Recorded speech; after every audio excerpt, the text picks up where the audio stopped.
भगवान की, श्री अंजनी नंदन भगवान की, श्री उमा महेश्वर भगवान की, भगवान श्री रामानंदाचार्य जी महाराज की, श्री महर्षि वाल्मीकि जी महाराज की, श्रीमद् गोस्वामी तुलसीदास जी महाराज की, श्री अयोध्या धाम की, श्री सरयू माता की, समस्त पूर्व आचार्यों की, सर्व संत वैष्णव भगवान की जय जय सीताराम।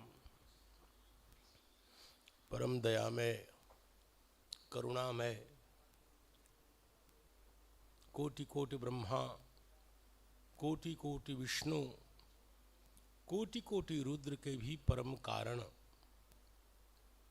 श्री भगवान राजराजेंद्र कौशल्यानंद वर्धन भगवान राम की प्राणवल्लभा जगन माता भगवती श्री जनकनंदिनी की कृपा से एवं हम सब लोगों के असंख्य पूर्व जन्मों में समुपार्जित पुण्यों के प्राबल्य से हम सबों को मानव जीवन मिला है, पवित्र भारतवर्ष मिला है, सनातन धर्म मिला है।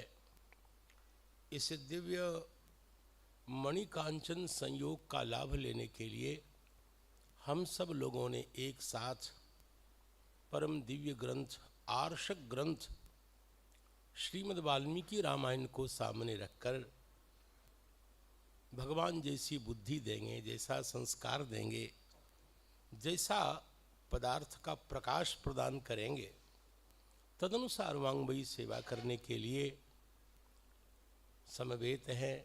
आप लोग भी भगवान की कथा सुनने के लिए आए। कल दीपावली थी। ऐसे तो अयोध्या नित्य मंगलमय है, उत्सवमय है। जहाँ श्री भगवान का अवतार हुआ है, आज भी भगवान मूर्त रूप में यहाँ विराजते हैं। अपने भक्तों को अपना निरंतर संश्लेष देकर धन्य करते हैं। जो रसिक भक्त हैं, भावुक भक्त हैं, उनको प्रतिक्षण अनुभव होता है कि भगवान सीताराम जी हमें यहाँ आनंदित करते रहते। जिन्हें थोड़ा बोध कम है, उनको लगता है कि भगवान के दर्शन के लिए हमें कनक बिहारी सरकार का दर्शन करने के लिए जाना होगा। कोई नहीं, वो बिल्कुल सही है। जो आग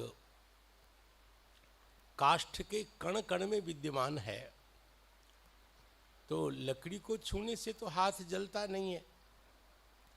संघर्षण करने के बाद एक जगह स्थिर होकर के जब हम घर्षण करते हैं, तब एक जगह से कहीं से आग व्यक्त होती है। वैसे भगवान कनक बिहारी सरकार का दर्शन करते हैं, नेत्र को सफल करते हैं, अयोध्या की यात्रा को सार्थक करते हैं। सही में वेद में एक प्रश्न हुआ कि भाई भगवान हैं कैसे? तो वेद ने कहा भगवान ज्ञानात्मक है। भगवान का अपना जो मौलिक स्वरूप है वो ज्ञानात्मक है। ठीक वैसे ही जैसे चीनी के खिलौने को आप देखेंगे तो आकार प्रकार तो कुछ दिखेगा, हाथी के आकार का, घोड़े के आकार का, लेकिन अंततो गत्वा वो चीनी है। वैसे ही भगवान मानवाकार में हमें प्रतीत तो होते हैं, लेकिन भगवान हैं शुद्ध ज्ञानात्मक। अब आपको बताएं ज्ञान होता क्या है? तो आचार्यों ने कहा ज्ञान आवरण भंग का नाम ज्ञान है। ज्ञान का सही लक्षण क्या है? आवरण भंग। अभी तक जिस विषय के ऊपर आवरण बना था आज वो आवरण भंग हो गया, इसका मतलब हमने उस वस्तु को जान लिया। अब ये आवरण कब से बना हुआ है, ये ज़्यादा जानने की जरूरी नहीं है। अरे कीचड़ लगने से कपड़ा खराब हो गया तो कैसे लगा, क्यों लगा, अब इतिहास भूगोल में जानने से अच्छा है कि जल्दी जल्दी साबुन लगाओ और साफ करो। अब बेवकूफ़ कब से हैं, इसकी मीमांसा करने से अच्छा है कि पढ़ो और ज्ञान प्राप्त करो।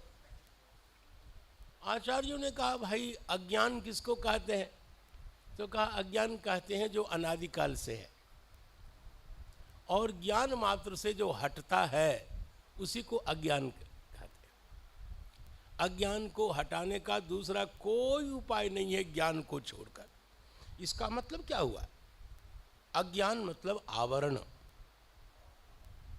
अज्ञान की और कोई परिभाषा नहीं है।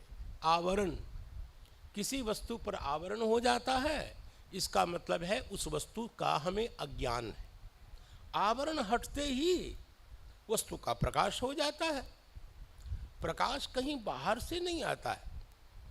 जैसे घर में रखी हुई चीज हमें यदि अंधकार के कारण नहीं दिखाई दे रही है, तो प्रकाश जलाते ही यदि वो दिख गई तो प्रकाश ने वस्तु का निर्माण नहीं किया, वो वस्तु पहले से थी, अंधकार के कारण नहीं दिख रही थी। तो प्रकाश ने क्या किया, किसी वस्तु को प्रकट किया, ऐसा नहीं है। पदार्थ पर जो अज्ञान था उस अज्ञान को हटा दिया, तो ज्ञान की परिभाषा हुई, आवरण के भंग का नाम ही ज्ञान है।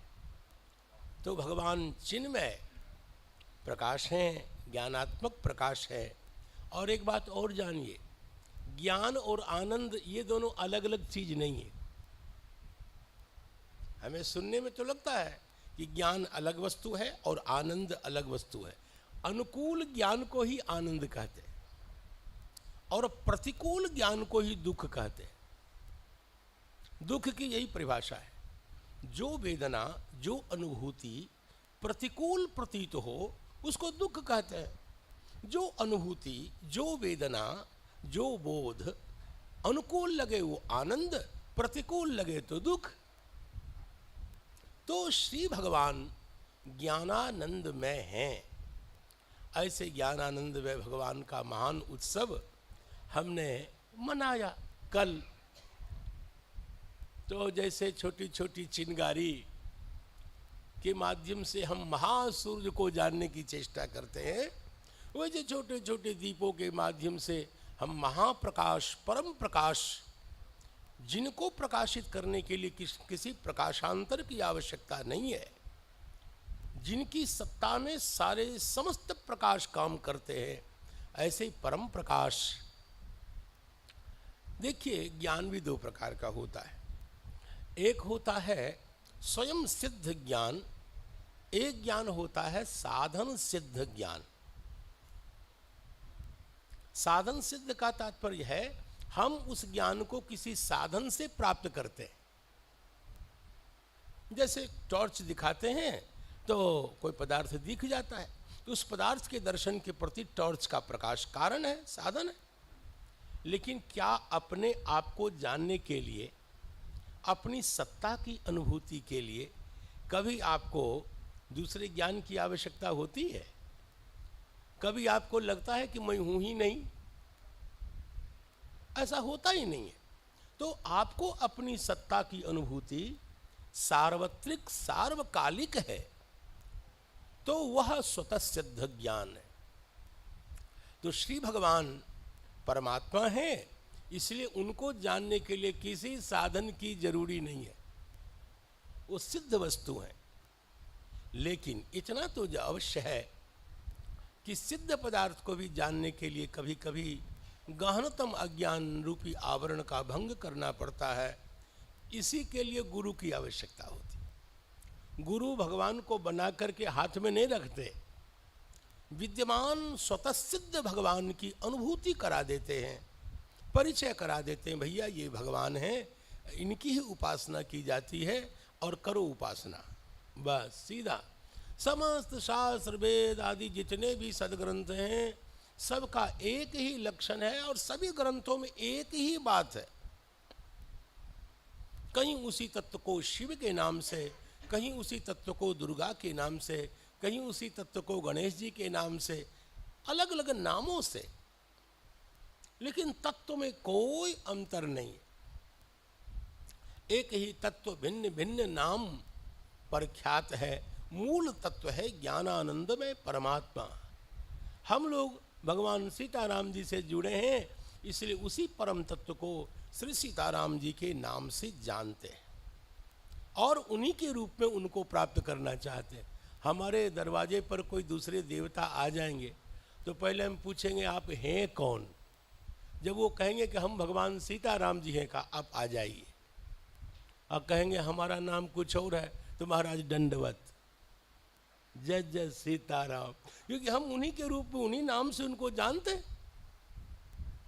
साफ कहना सुखी रहना। हम जिस रूप में अपने माता पिता को पहचानते हैं, अपने सर्वस्व को जानते हैं, नाम और नामी का सुदृढ़ प्रत्यायन बहुत जरूरी है। तात्पर्य है पता सही लिखेंगे तभी पत्र सही जगह पे पहुंचेगा। तो भगवान के वास्तविक स्वरूप का बोध वही ज्ञान है और उसी ज्ञान के लिए हम लोग कथा श्रवण अमुक अमुक सभी साधन का उपयोग करते हैं ताकि सीताराम जी का वास्तविक स्वरूप ज्ञात हो जाए। सत्र अभी श्री पंडित जी महाराज जो सौभाग्य से मेरे सगोत्रीय हैं, ये हमारे लिए बहुत गौरव की बात कि हम भगवान गौतम की छत्र छाया में बैठ कर के और उनके चरण कमल के प्रभाव से प्रसाद से भगवान का गुणानुवाद कर रहे हैं।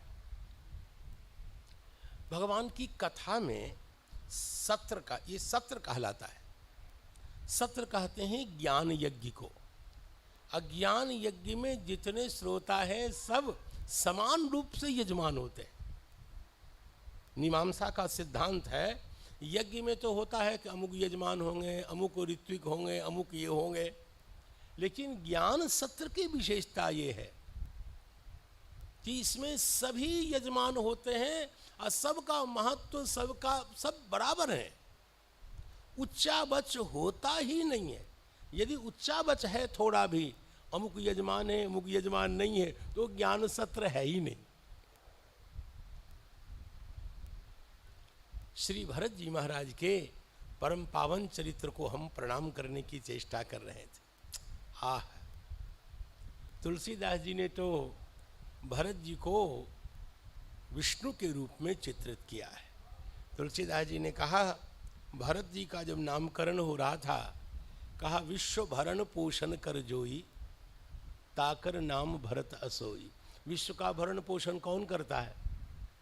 निश्चित ही विष्णु भगवान। इसका क्या अर्थ हुआ?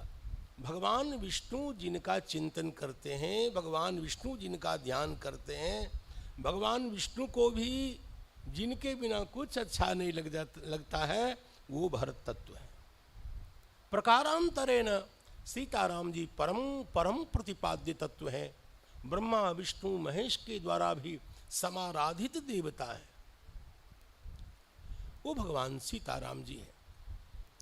भरत जी की एक और अति उत्कृष्ट बात यह है कि जो भक्त अपने कल्याण के लिए भजन करते हैं वो भक्त हैं, वैष्णव हैं, लेकिन स्वयं को भगवान प्राप्त हो, इसके साथ साथ संपूर्ण समष्टि को भगवान के चरण कमल की ओर ले जाने वाला ये महाभागवत है।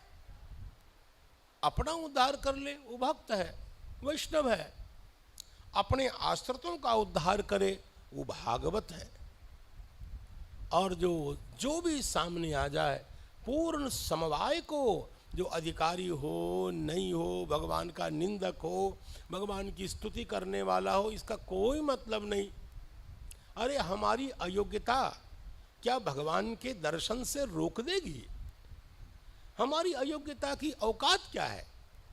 हम चोर हैं, बेईमान हैं, डाकू हैं, जो हैं सो हैं। लेकिन क्या भगवान ने कभी कोई कानून लगाया है कि चोर मुझे प्राप्त नहीं कर सकता? हद हो गई। और ये प्रसंग सबसे बड़ा प्रमाण है। गोस भगवान ने कह तो दिया है कि निर्मल मंजन सो मोहि पावा, लेकिन राम कथा का एक ऐसा मंजुल प्रसंग, ओह, राम कथा का ऐसा मंजुल प्रसंग कि वो मारीच जो अंतिम श्वास तक अपने कपट को नहीं छोड़ता, मरने के एक श्वास अंतिम तक, और मारीच भगवान को क्या प्राप्त करेगा, भगवान उसके पीछे पड़ रहे हैं।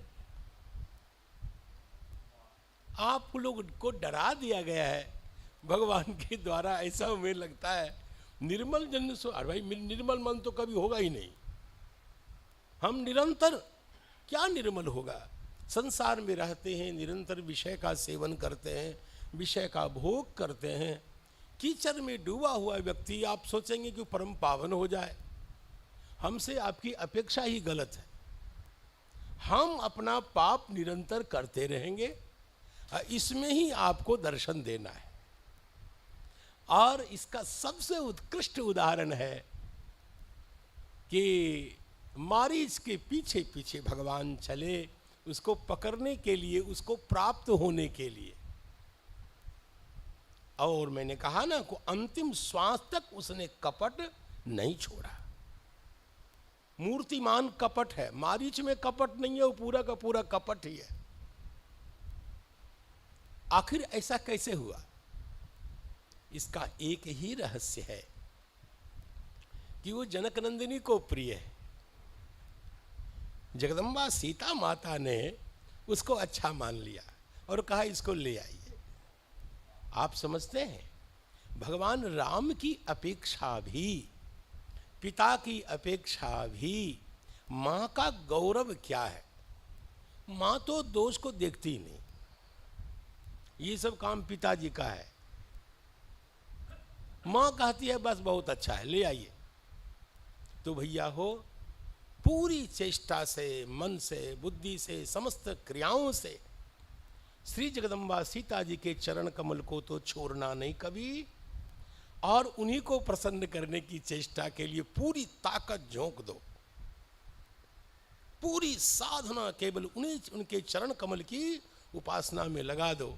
और यदि माँ ने अटेस्टेड कर दिया तो दुनिया की कोई ताकत आपको भगवान की प्राप्ति से नहीं रोक सकती। अद्भुत अद्भुत पराम्बा का तो ये चर्चा इसलिए मैं कर रहा था कि ऐसे महापुरुष भरत जी महाराज हैं कि अयोध्या के समस्त लोगों को, चलो यही राखे गहु रहु घर रखवारी। अयोध्यावासी तो यहां तक कहने लगे जरऊ से संपत्ति सदन सुख, सुहृद मां सब में आग लग जाए, सब जल जाए। कहा जलने वाले में कौन कौन हो तो आपको अच्छा लगेगा? माँ तू पितु भाई, हद हो गई। गोस्वामी जी की पंक्ति देखिए, जरऊ से संपत्ति सदन सुख। यहां तक तो चलो ये लोग जल भी जाएंगे तो कोई ज्यादा टेंशन नहीं है। सुहृद मातु पितु भाई, कहा क्यों ये लोग जलेंगे? अच्छी बात कहा नहीं, यदि ये भगवान की भक्ति में सहयोग करते हैं तब तक तो मम्मी को हम बर्दाश्त कर लेंगे, नहीं तो जय जय सीता राम। तुलसीदास जी का सिद्धांत तो कुछ ऐसा ही है जो वाक्य बताता है, जिसको कहा जाता है आप जरा घर को संभालिए, उसको लगता है कि मेरी तो हत्या कर दी गई। और सूत्र क्या है? श्री भरत जी यही तो कहते हैं कि हृदय की जो जलन है ये तब तक नहीं मिटेगी जब तक भगवान राघवेंद्र राम का साक्षात्कार नहीं होगा। हृदय को समझेगा कौन? ये अल्पज्ञ जीव हृदय को क्या समझेंगे? हमारे हृदय की जो समस्या है उसका निदान केवल भगवान राघवेंद्र राम ही कर सकते हैं। इसलिए आपनी दारुण दीनता सब ही कहो, अपनी जो दीनता है मैं सबके चरणों में निवेदन करके बताता हूँ। देखे बिनु रघुनाथ पद, जिए की जरनी न जाए। हृदय की जलन तब तक नहीं मिट सकती है जब तक भगवान का निरावरण साक्षात्कार दर्शन न हो जाए। और उसी भगवान के निरावरण दर्शन के लिए ये कथा है, कीर्तन है, भजन है, सत्संग है। तो हम सब लोग भरत जी के द्वारा बताए गए साधन की ओर ही चल रहे हैं। साधन अलग अलग हो सकते हैं, लेकिन महाप्रयोजन वही है। महाप्रयोजन भगवान श्री सीताराम जी का निरावरण दर्शन है, और उस दर्शन का जो सबसे अंतरंग साधन है वो भगवान की कथा का श्रवण है। श्रोतव्य श्रुतिवाक्येभ्यः मंतव्यश्चोपपत्तिभिः। लेकिन आत्मा को सुनेंगे कैसे, भगवान राम को सुनेंगे कैसे? लौकिक शब्द में भगवान को छूने की शक्ति ही नहीं है। केवल वेद वचन ऐसा है जो अपौरुषेय वेद वचन है, नित्य अक्षर राशि है, वही वेद वचन भगवान तक पहुंचा सकता है। साधारण शब्द में भगवान के स्पर्श की क्षमता ही नहीं है। इसलिए कहा श्रोतव्य श्रुतिवाक्येभ्यः, भगवान को वेद वचनों के द्वारा ही सुना जाना चाहिए। तो भैया वेद में तो हमारा अधिकार ही नहीं है, सबका अधिकार तो बिल्कुल नहीं। अब कैसे हो? तो आचार्यों ने कहा वेदावतार वाल्मीकि रामायण में भी वही करंट है। वेद के अवतार भूत जो श्रीमद् राम जी की कथा, यह वाल्मीकि रामायण है। ये वेदावतार होने के कारण इनमें भगवान के मौलिक स्वरूप की अपेक्षा भी ज़्यादा करंट है, प्रभाव है। और इसलिए ऐसे पवित्र रामायण को सामने रखकर भगवत प्रदत्त बुद्धि का आश्रय लेकर के आपकी सेवा के लिए मैं उपस्थित हुआ हूँ। सब विप्रजनों को प्रणाम करता हूँ, वैष्णव जनों को प्रणाम करता हूँ, और आप लोग खूब जम के आशीर्वाद दीजिए ताकि श्री भरत जी के परम पावन चरित्र को बुद्धि वैभव के आधार पर निरूपित किया जा सके। पूर्व सत्र की जो कथा थी, उस कथा में यहाँ तक बात आ गई थी कि श्री भरत जी महाराज श्री कौशल्या माता का दर्शन करते और कौशल्या माता के समक्ष शपथ ग्रहण करते हुए अपने को निर्दोष व्यंजित करने की चेष्टा कर रहे हैं। कौशल्या माता ने अंतिम में ऐसी प्यारी बात कही है, बेटा तुम तो भगवान राम के लिए कभी अनिष्ट चिंतन कर ही नहीं सकते हो। देखिए भरत जी पर आशंका बहुत लोगों ने की। अयोध्या में भी 2-3 पार्टी है, एक भरत कर सम्मत कहीं, एक उदास भाई सुनी राही, श्रवण मूंद कर रद गही जीहा, एक कहे यह बात अलीहा। तो 2-3 पार्टी का संकेत तो यही है।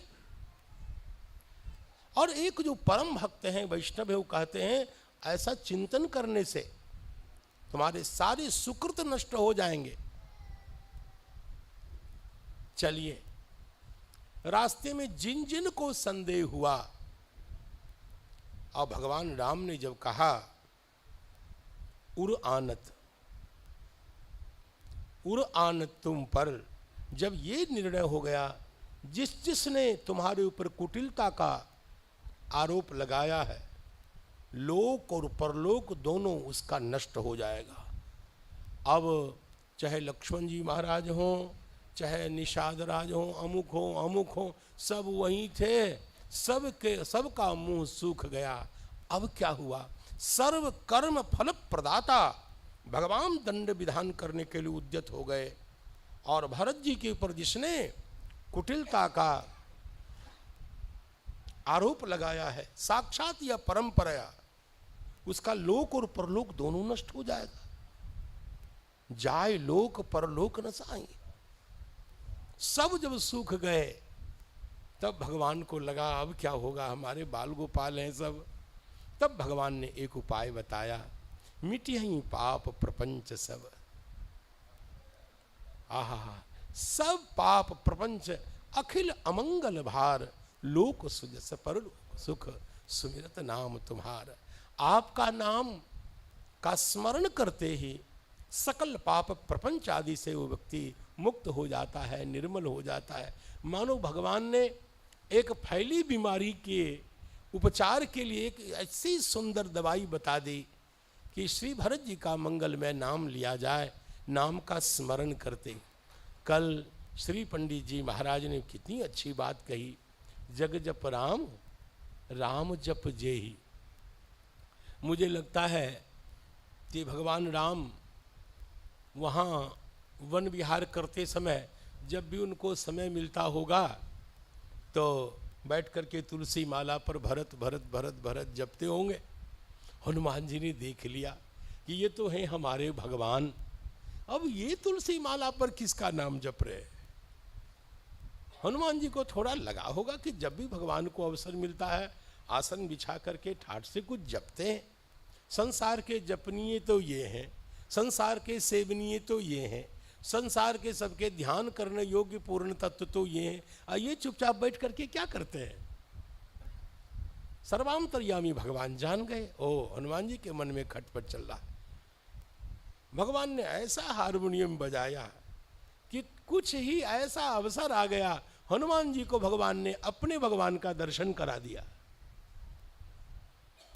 जाइए, लक्ष्मण जी के साथ वो लीला हुई और संजीवनी बूटी लाने या वह धौलागिरी की ओर प्रेषित करना और श्री भरत जी महाराज के द्वारा बाण प्रक्षेप करना। और जब हनुमान जी ने देखा का ये कौन है, का कल्पना करिए जो ये कह सकता हो कि चढ़ू मम सायक शैल समेता, ओ निश्चित ये मेरे भगवान के भगवान है, इन्हें भगवान के होल स्क्वायर है, ये भगवान के भी भगवान है। सही बात है, बिल्कुल बिल्कुल। पंडित जी महाराज बहुत उन्नत बात कह रहे हैं इस प्रकार। और भगवान की परिभाषा भागवत में बताई गई है, जो अपने भक्त की भक्ति करे उसी को भगवान कहते हैं। भगवान भक्त भक्तिमान, भगवान का लक्षण है। जो भक्त की निरंतर उपासना करे उन्हीं को भगवान कहते हैं। और जो भक्त की उपासना न करे, वो ब्रह्म हो चाहे परमात्मा हो या और कुछ हो, अपने घर में रहें, न उनसे मेरा कोई लेना देना नहीं और वो भी मुझसे कोई संबंध न रखें। जय जय सीताराम। और क्या लेना देना है भगवान मैंने हमारे लिए। देखिए, एक जगह वेदांत में विचार हुआ, ब्रह्म परमात्मा और भगवान तीनों एक ही तत्व को कहते हैं, लेकिन जिस आत्मीयता की अनुभूति भगवान कहने से होती है, क्या वो अनुभूति ब्रह्म कहने से होती है? श्री सीताराम कहने से जिस प्रकार की अपनेपन का अनुभव होता है, वह अनुभव ब्रह्म कहने से, परमात्मा कहने से नहीं होता भाई। तो ब्रह्म की अपेक्षा परमात्मा में अंतरंगता है, परमात्मा की अपेक्षा भगवान कहने में अंतरंगता है, और भगवान की अपेक्षा जब उनका पवित्र पावन नाम लेते हैं, ये भगवान सीताराम जी हैं। तो जो आत्मीयता का, जो अंतरंगता का प्रकर्ष सूचित होता है, अनुभूत होता है, वो कहीं नहीं होता। इसलिए तो प्रकृति ने भी यत्र तत्र भरत जी का उत्कर्ष बताया। एक दो मिनट और इधर उधर की बातें करूं समय यापन करने के लिए, फिर तो भगवान वाल्मीकि के चरण में आना ही आना है। तुलसीदास जी महाराज ने खुल करके भरत जी के श्रेष्ठत्व का प्रतिपादन किया और कहा कि तप तो दोनों कर रहे हैं, भगवान राम भी तप कर रहे हैं, श्री भरत जी भी तप कर रहे हैं। कहा यदि मुझसे कोई निर्णय करने के लिए कहे तो मैं भरत जी को आगे रखूंगा। भरत जी समस्त साधन के विद्यमान रहने पर भी तप कर रहे हैं, वो साधन का अभाव है भगवान में। दुहुदिस्य देख कहत सब लोगों, सराहना करने योग्य यदि कोई है तो श्री भरत जी हैं। और सराहना का आधार बताया कि अवध राज सुरराज सिंहाही, दशरथ धन सुनी धनद लजाही। ऐसे पुर में श्री भरत जी महाराज राग रहित होकर, आसक्ति रहित होकर उपासना कर रहे हैं। चंचरी के जिमि चंपक बागा, उदाहरण कितना सुंदर दिया। जैसे भ्रमर चंपक बाग में रहता है, चंपक के बगीचे में रहता है, दोनों का मानो तलाक तलाक तलाक है। कभी कोई लेना देना नहीं। भोग की सामग्री की विद्यमानता में भी भोग से नितांत अनासक्त रहना, असंस्पृष्ट रहना, ये श्री भरत जी के भजन की दिव्यता है। ऐसे मोटी दृष्टि से बताऊं तो भगवान राम ने भी ताटका का उद्धार किया, शत्रुघ्न महाराज ने भी कुबरी को, मंथरा को थोड़ा प्रसाद दिया। आप प्रसाद को जानते हैं। लगे घसी तट धरी धरी झोटी उबला हुआ। श्री लक्ष्मण जी महाराज ने भी थोड़ा विरूपीकरण शूर्पणखा का किया। लेकिन भरत दया निधि दीन छुड़ाई। इस दृष्टि से भी आप देखें चरित्र का जो औज्ज्वल्य है, अद्भुत, लोकोत्तर लोकोत्तर। प्रकृति ने पक्ष लिया। भगवान बन जा रहे हैं, भगवान को धूप प्रभावित न करे इसलिए ऊपर बादल आ जाता है। लेकिन भगवान श्री भरत जी महाराज जब चलते हैं तो तुलसीदास जी ने साफ कह दिया, प्रकृति ने भी ऐसा आनंद भगवान को नहीं दिया जैसा आनंद श्री भरत जी को दिया।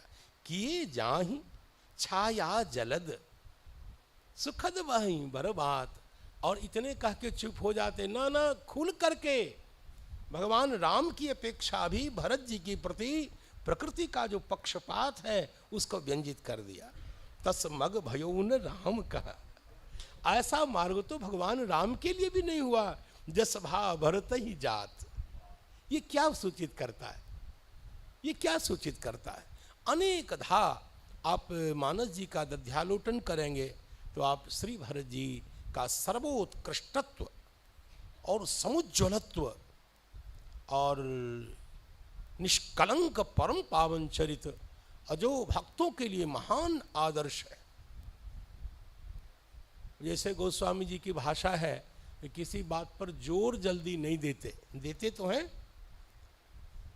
अंतिम में भरत चरित के अवसान पे तुलसीदास जी कहते हैं, भरत चरित करि नेम। अवश्य प्रयोग करके पूरी वजन डाल दिया, पूरा बल दे दिया गोस्वामी जी ने। अवश्य हो ये भवरस विरति। यह जो प्रभाव है श्री भरत जी के परम पावन चरित्र का है। तो चलें भगवान वाल्मीकि के चरण कमल को प्रणाम करें। कथानक आया, श्री चक्रवर्ती जी महाराज का और्ध्वदैहिक संस्कार संपन्न हुआ और प्रातः काल होते ही विद्वानों की एक गोष्ठी बुलाई गई, जिसके अधिपति, जिसके अध्यक्ष भगवान वशिष्ठ है। भगवान वशिष्ठ की अध्यक्षता में एक संगोष्ठी बुलाई गई। ऐसे प्रातः काल से ही मंगल वाद्य बजने लग गए। श्री भरत जी को मंगल वाद्य यंत्रों के द्वारा जगाया जाने लग गया। तो उस समय सूत मागध भरत जी की स्तुति जब करने लग गए, सुनते ही परम शोक संतप्त श्री भरत जी महाराज सबको रोकते हुए कहने लगे, अरे बंद करो ये सब। वाल्मीकि रामायण में कहा, ये गाजे बाजे बंद करो, जले हुए को क्यों पुनः पका रहे हो? मैं राजा नहीं हूं। देखो शत्रुघ्न कैकेयी ने जगत का कितना अहित कर दिया है, लोग कितना अनुचित कर रहे हैं।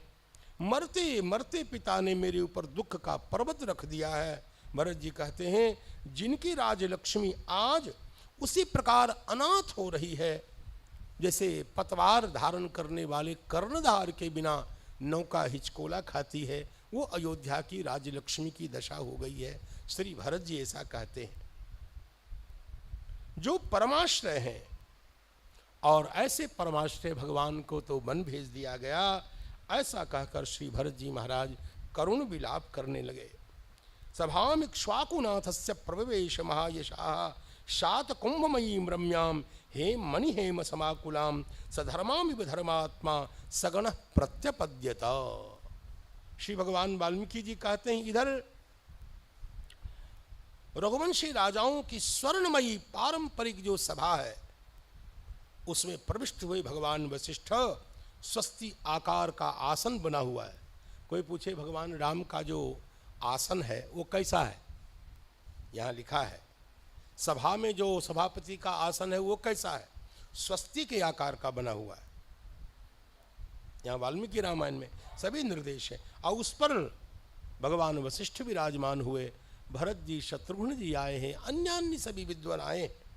विद्वज्जनों से परिपूर्ण सभी जो सभा ऐसी लग रही थी मानो देदीप्यमान नक्षत्रों से युक्त पूर्ण रात्रि हो।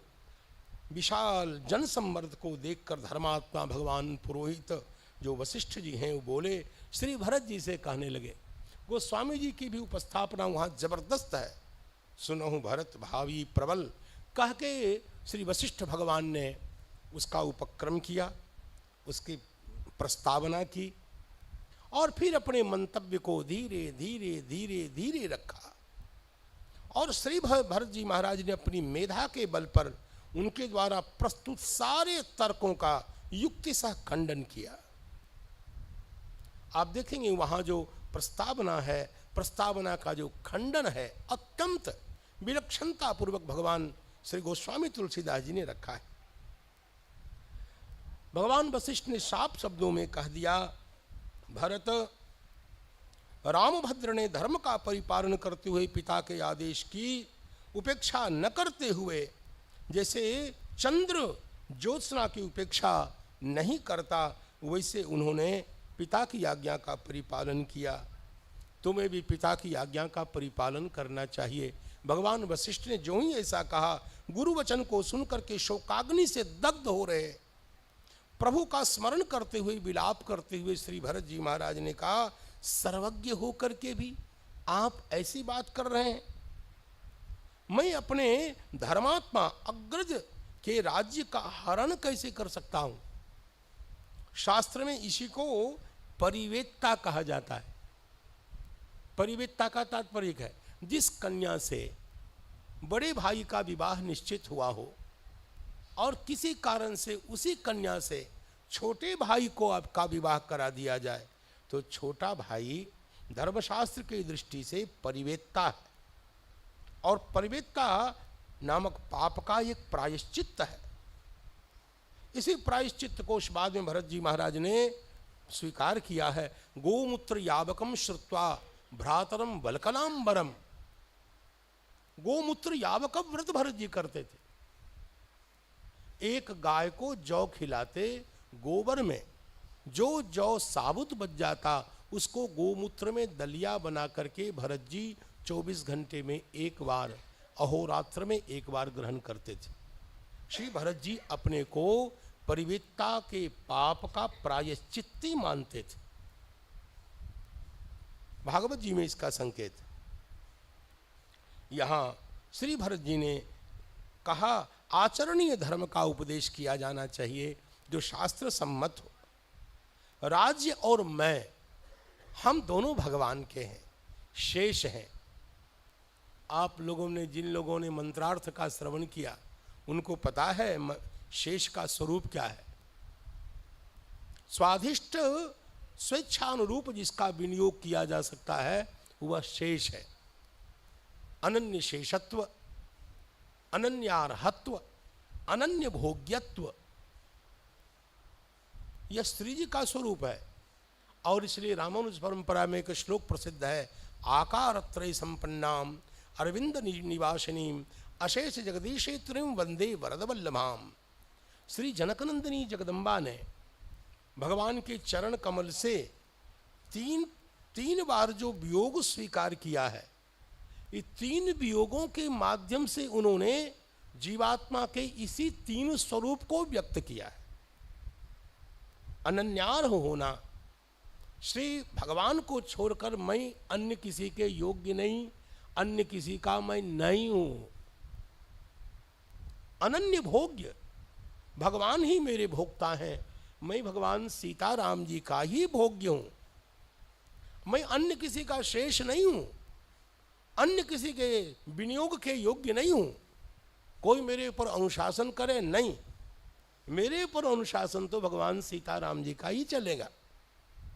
मैं किसी देवता का शेष नहीं हूं, मैं किसी अन्य चेतन का शेष नहीं हूं, मैं केवल भगवान सीताराम जी का शेष हूं।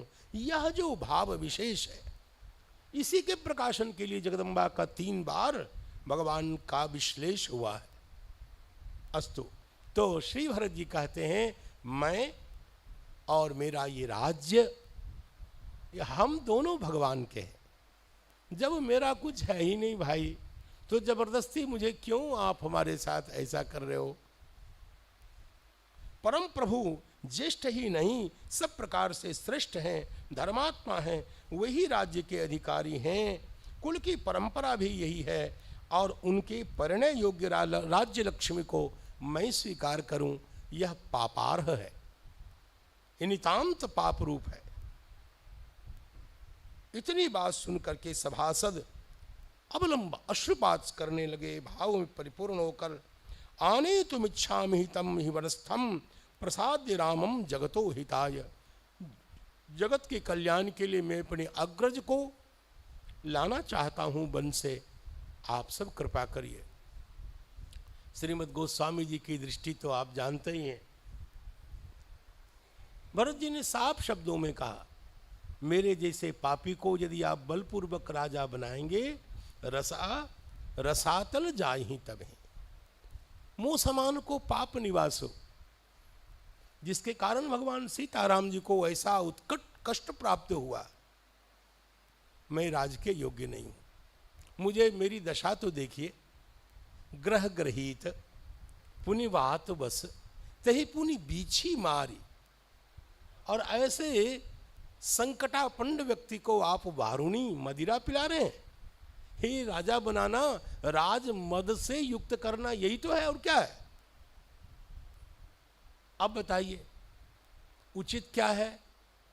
वही देखे बिन रघुनाथ पद एकमात्र उपाय है, श्री भगवान का दर्शन। क्योंकि मेरे को रघुबर बिनु, भगवान को छोड़ करके मेरे मन की दशा का अनुभव कौन कर सकता है?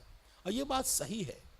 जीव अल्पज्ञ होता है, बाह्य चेष्टा से कुछ अनुमान तो कर सकता है, लेकिन हृदय की बात यदि कोई समझे, वो भगवान है। आपनी दारुण दीनता सब ही कहो, सबको प्रणाम। जो ही श्री भरत जी ने ऐसा प्रस्ताव रखा, अरे गोस्वामी जी तो कहते हैं जनु घन धुनि सुनी चातक मोरा। जैसे बादल की आवाज को सुन करके चातक मोर में जो आनंद होता है, उल्लास होता है, और सब लोग तैयार हो गए, सब चलने को भगवान के दर्शन के लिए तैयार हुए। कोई जगाने वाला व्यक्ति चाहिए, जीवन का चरम संकल्प बताने वाला चाहिए, जीवन का फल बता। अरे गुरु की जरूरी क्या है भाई? अरे उधर भगवान कह रहे हैं कि आ जाओ मुझे मिल लो, आ जाओ मेरी शरण में आ जाओ, और हम उनके अपने अंश हैं, मिल लो भाई। बीच में गुरु की जरूरी क्या है? गुरु इसके लिए भरत जी महाराज आचार्य के स्थान पर हैं और ऐसा सुंदर नाद किया, सबको लगा कि अब हमें भी भगवान का दर्शन। क्या ये लोग नहीं जानते थे भगवान का दर्शन करना चाहिए? जैसे श्री जाम्बवान महाराज ने हनुमान जी के हृदय में वह भाव जगाया जो जीव का शुद्ध भाव है, और हनुमान जी तत्पर हो गए पराम्बा के दर्शन के लिए। ठीक वैसे श्री भरत जी महाराज ने अयोध्या वासियों में ऐसे प्राण का संचार किया, ऐसा फूका है, बीज फूका है, और सब चल पड़े। श्री भरत जी महाराज, श्री भगवान वाल्मीकि तो वर्णन करते हैं, प्रयो भरत शीघ्रम राम दर्शन कांक्षया।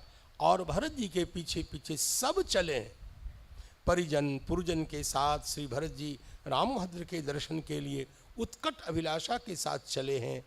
और मंत्री पुरोहित चल रहे हैं पीछे पीछे, रथ घोड़े हाथियों पर परिजन पुरजन विशाल सेना, तीनों माताएं राम दर्शन के लिए रामान राम नयन की भावना से हर्षित होकर जब यानारूढ़ हो गई हैं, सब परस्पर यही कह रहे हैं प्रभु का दर्शन कब होगा।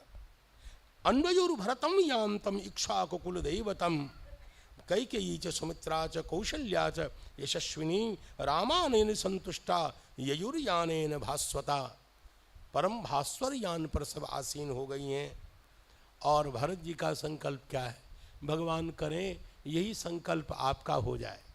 श्लोक सुनिए, मेघ श्यामम। भगवान के सौंदर्य का वर्णन करते हैं भरत जी।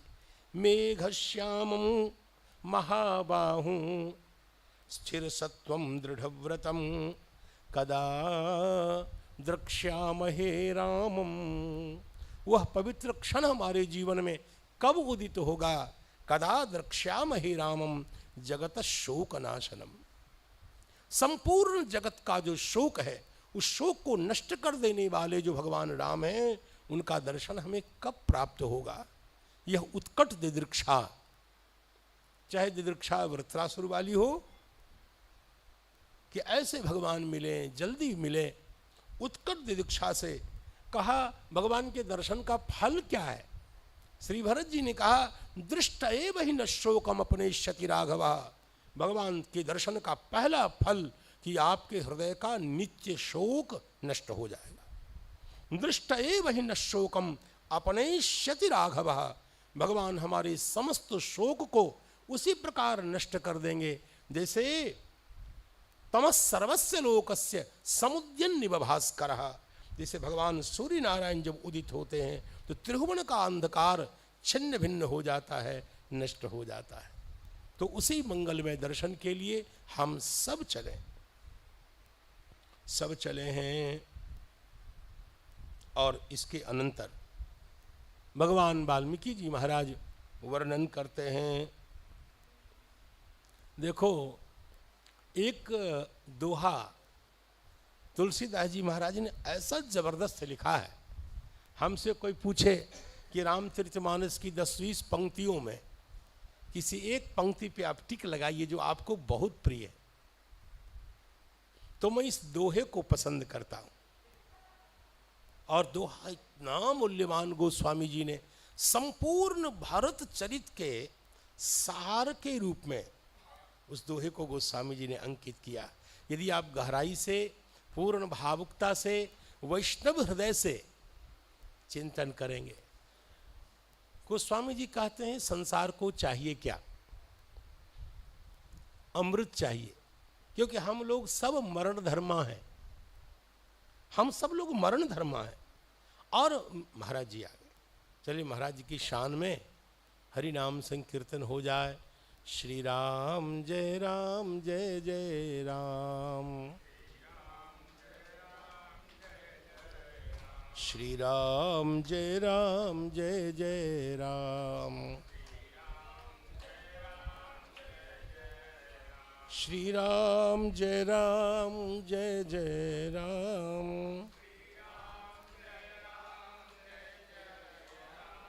श्री राम जय राम जय जय राम, श्री राम जय राम जय जय राम,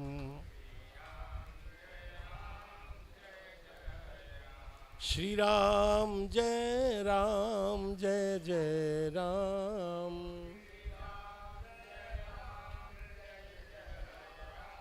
श्री राम जय राम जय जय राम,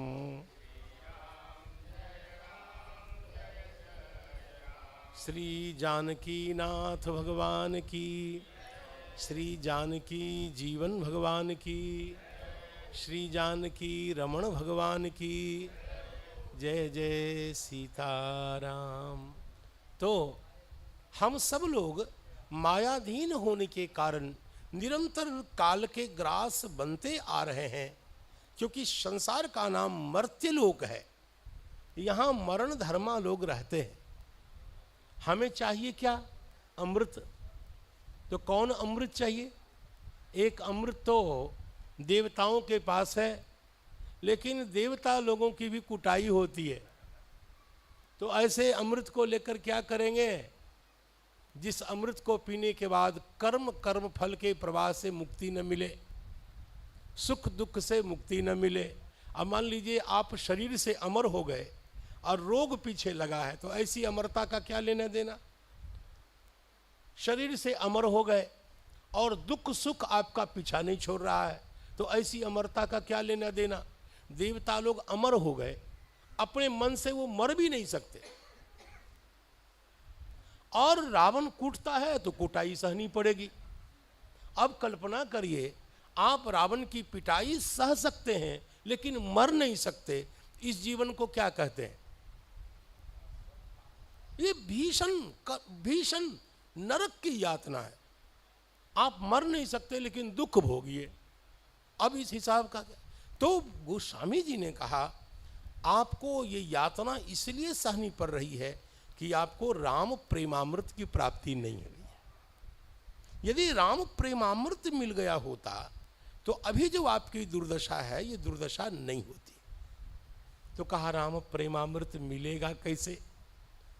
तो गोस्वामी जी ने एक दोहे में कहा, प्रेम अमीय मंदर विरह भरत पयोधि गंभीर मथि प्रगटे सुर साधुहित कृपा सिंधु रघुवीर। भगवान राम को लगा कि जैसे हमने अन्य अवतारों में समुद्र का मैंने मंथन किया, वैसे एक बार हमें प्रेमामृत को प्रकट करना है अपने वैष्णव जनों के लिए, भक्तों के लिए। कैसे प्रकट करें? आखिर राम प्रेमामृत छिपा कहाँ है? कहा भारत पयोधि गंभीर, श्री भरत रूपी गंभीर समुद्र में राम प्रेमामृत छिपा हुआ है। छिपा तो है लेकिन निकालेगा कौन? तो गोस्वामी जी ने कहा और कौन निकालेगा? अनादिकाल से जो समुद्र का मंथन करते आए हैं उन्हीं भगवान को कहो। श्री भगवान से निवेदन किया गया और श्री भगवान ने स्वयं भारत रूपी महासागर का मंथन किया। मंथन बहुत कठोरता का काम है। जैसे दधी से नवनीत निकालने के लिए बड़ी कठोरता से उसका मंथन करना पड़ता है। दधी का जब रेसा रेसा टूट जाता है तब उससे नवनीत निकलता है और नवनीत कालांतर में घृत बनता है।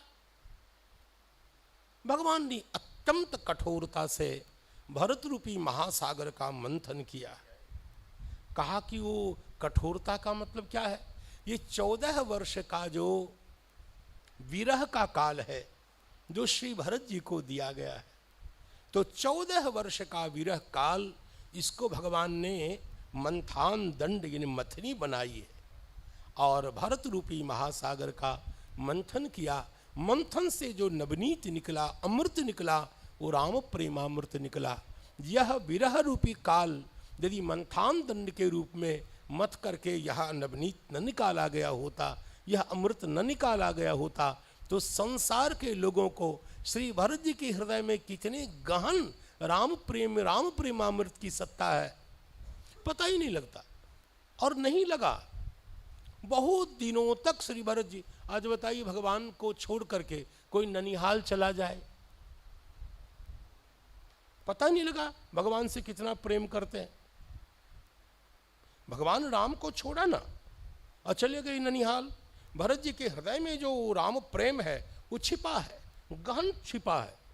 लेकिन जब भगवान ने कहा कि भरत मुझसे कितना प्रेम करते हैं संसार के लोगों को पता ही नहीं है, जब मैं व्यक्त करना चाहूँगा, और जब 14 वर्ष का जो वनवास काल था, श्री भरत जी को भगवान का जो महावियोग हुआ, अब वियोग को मंथान दंड बनाकर भरत जी का जो कठोर मंथन हुआ, उस मंथन से जो भरत जी के हृदय में विद्यमान राम प्रेमामृत था वो जब निकला, वो भगवान ने सबको बताया, देखो भरत तत्व क्या है, कितनी गहन में, गहनता में, गंभीरता में मेरा प्रेम इन्होंने हृदय में छिपा रखा है। गोस्वामी जी ने इस भाव को इतने सुंदर रीति से सजा के रखा है, एकदम साहित्यिक शैली में। प्रेम अमीय मंदर विरह भरत पयोधि गभीर मथि प्रगटे सुर साधुहित कृपा सिंधु रघुवीर। हद हो गया, इतना कठोर काम करने वाले भगवान को गोस्वामी जी कह रहे कृपा सिंधु है। 14 वर्ष का वियोग दिया, बहुत कठोर वियोग, लेकिन क्यों भगवान इसलिए कठोर बन रहे हैं ताकि संसार के जितने साधु संत महात्मा भक्त हैं जिनको राम प्रेम की परिभाषा चाहिए, राम प्रेमामृत होता क्या है, उपलब्ध कराने के लिए भगवान ने ये लीला की कि भरत अंततो गत्वा अपने तप के माध्यम से प्रेम का स्वरूप संसार को प्रकट करते हैं। ऐसा गोस्वामी जी ने अभी व्यंजित किया है। और सबको लेकर के भरत जी महाराज श्री भगवान के चरण कमल की ओर चले। श्री भगवान वाल्मीकि जी कहते हैं कि जब सेना के साथ श्री भरत जी महाराज श्रृंगबेरपुर के निकट आए, गंगा जी के परम पावन तट पर आए हैं, तो सेना को रोककर श्री भरत जी महाराज ने कहा, मैं पहले पिताजी के लिए जलांजलि करूंगा। श्री गंगा जी के तट पर जाकर श्री भरत जी महाराज ने अंजलि दी है। दातुम च तावद इच्छामि स्वर्गतस्य महीपते और्ध देहिक निमित्तार्थम अवतीर्योदकम नदीम।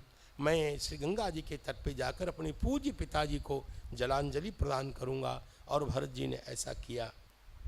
वहीं निषाद राज महाराज ने जब उनकी विशाल सेना का अवलोकन किया, अनेक प्रकार की आशंकाएं उनके मन में प्रकट हुईं और उनके मन में लगा, ये विशाल सेना है, क्यों, इसका क्या प्रयोजन हो सकता है। महतीयम इतस्सेना सागराभा प्रदृश्यते नस्यास्यांतम अवगच्छामि मनसापि विचिंतयन। मैं समझ नहीं रहा हूँ कि इतनी बड़ी विशाल सेना की आवश्यकता क्या है।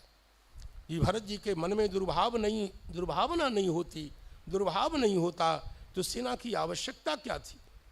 लगता है वे वनवासी जान करके भगवान राम को निर्दलित करना चाहते हैं, व्यापादित करना चाहते हैं। किंतु मेरे राम भगवान, मेरे स्वामी को इस प्रकार व्यापादित नहीं कर सकता है, वो मेरे सखा हैं। अतः यथासंभव रोकने की चेष्टा करूंगा। निषाद राज महाराज ने ऐसा निश्चय किया। भर्ता चैव सखा चैव रामो दाशरथिर्ममा अतः तस्यार्थ कामा सन्नद्धा गंगानूपे तत्र तिष्ठन्तु सर्वदाशाश्च। जितने भी कैवट हो, जितने भी धीवर हो, कैवर्तक हो, सब जागरूक हो जाओ। यदि तुष्टश्चु भरतो, यदि भरत के विषय में मैं संतुष्ट हो जाऊंगा, तभी गंगा मध्य तरिष्यति। उनकी विशाल सेना स्वस्तिमती होकर के गंगा का समुत्तरण कर सकेगी, अन्यथा नहीं। और निषाद राज ने कुछ भेंट प्रस्तुत किए, कुछ उपायन भरत जी के समक्ष रखे हैं। गोस्वामी जी ने उन उपायनों का 3 प्रकार और तीनों प्रकार के उपायनों का रहस्य आदि आदि व्यंजित किया है। कथावाचक लोग जमा करके कहते हैं इस प्रसंग को, लेकिन भगवान वाल्मीकि कहते हैं, मैं किस प्रकार से भरद्वाज जी के आश्रम तक पहुंचूं। ऐसा पूछे जाने पर निषाद राज ने कहा, हम धीवर हैं, सभी मार्गों की हमें जानकारी है और आपके साथ चलेंगे, किंतु आपकी विशाल सेना को देखकर मेरे मन में आशंका हो रही है, शंका उत्पन्न हो रही है।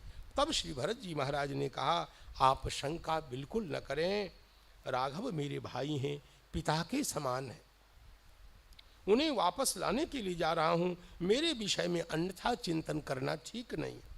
तब निषाद ने उनकी सराहना करते हुए वाल्मीकि रामायण में लिखा है, धन्यस्त्वम न त्वया तुल्यम पश्यामि जगती तले। भरत जी, आपके जैसा सहृदय वाला व्यक्ति, सहृदय व्यक्ति तो मैं जगती तल में किसी को देख ही नहीं रहा हूँ।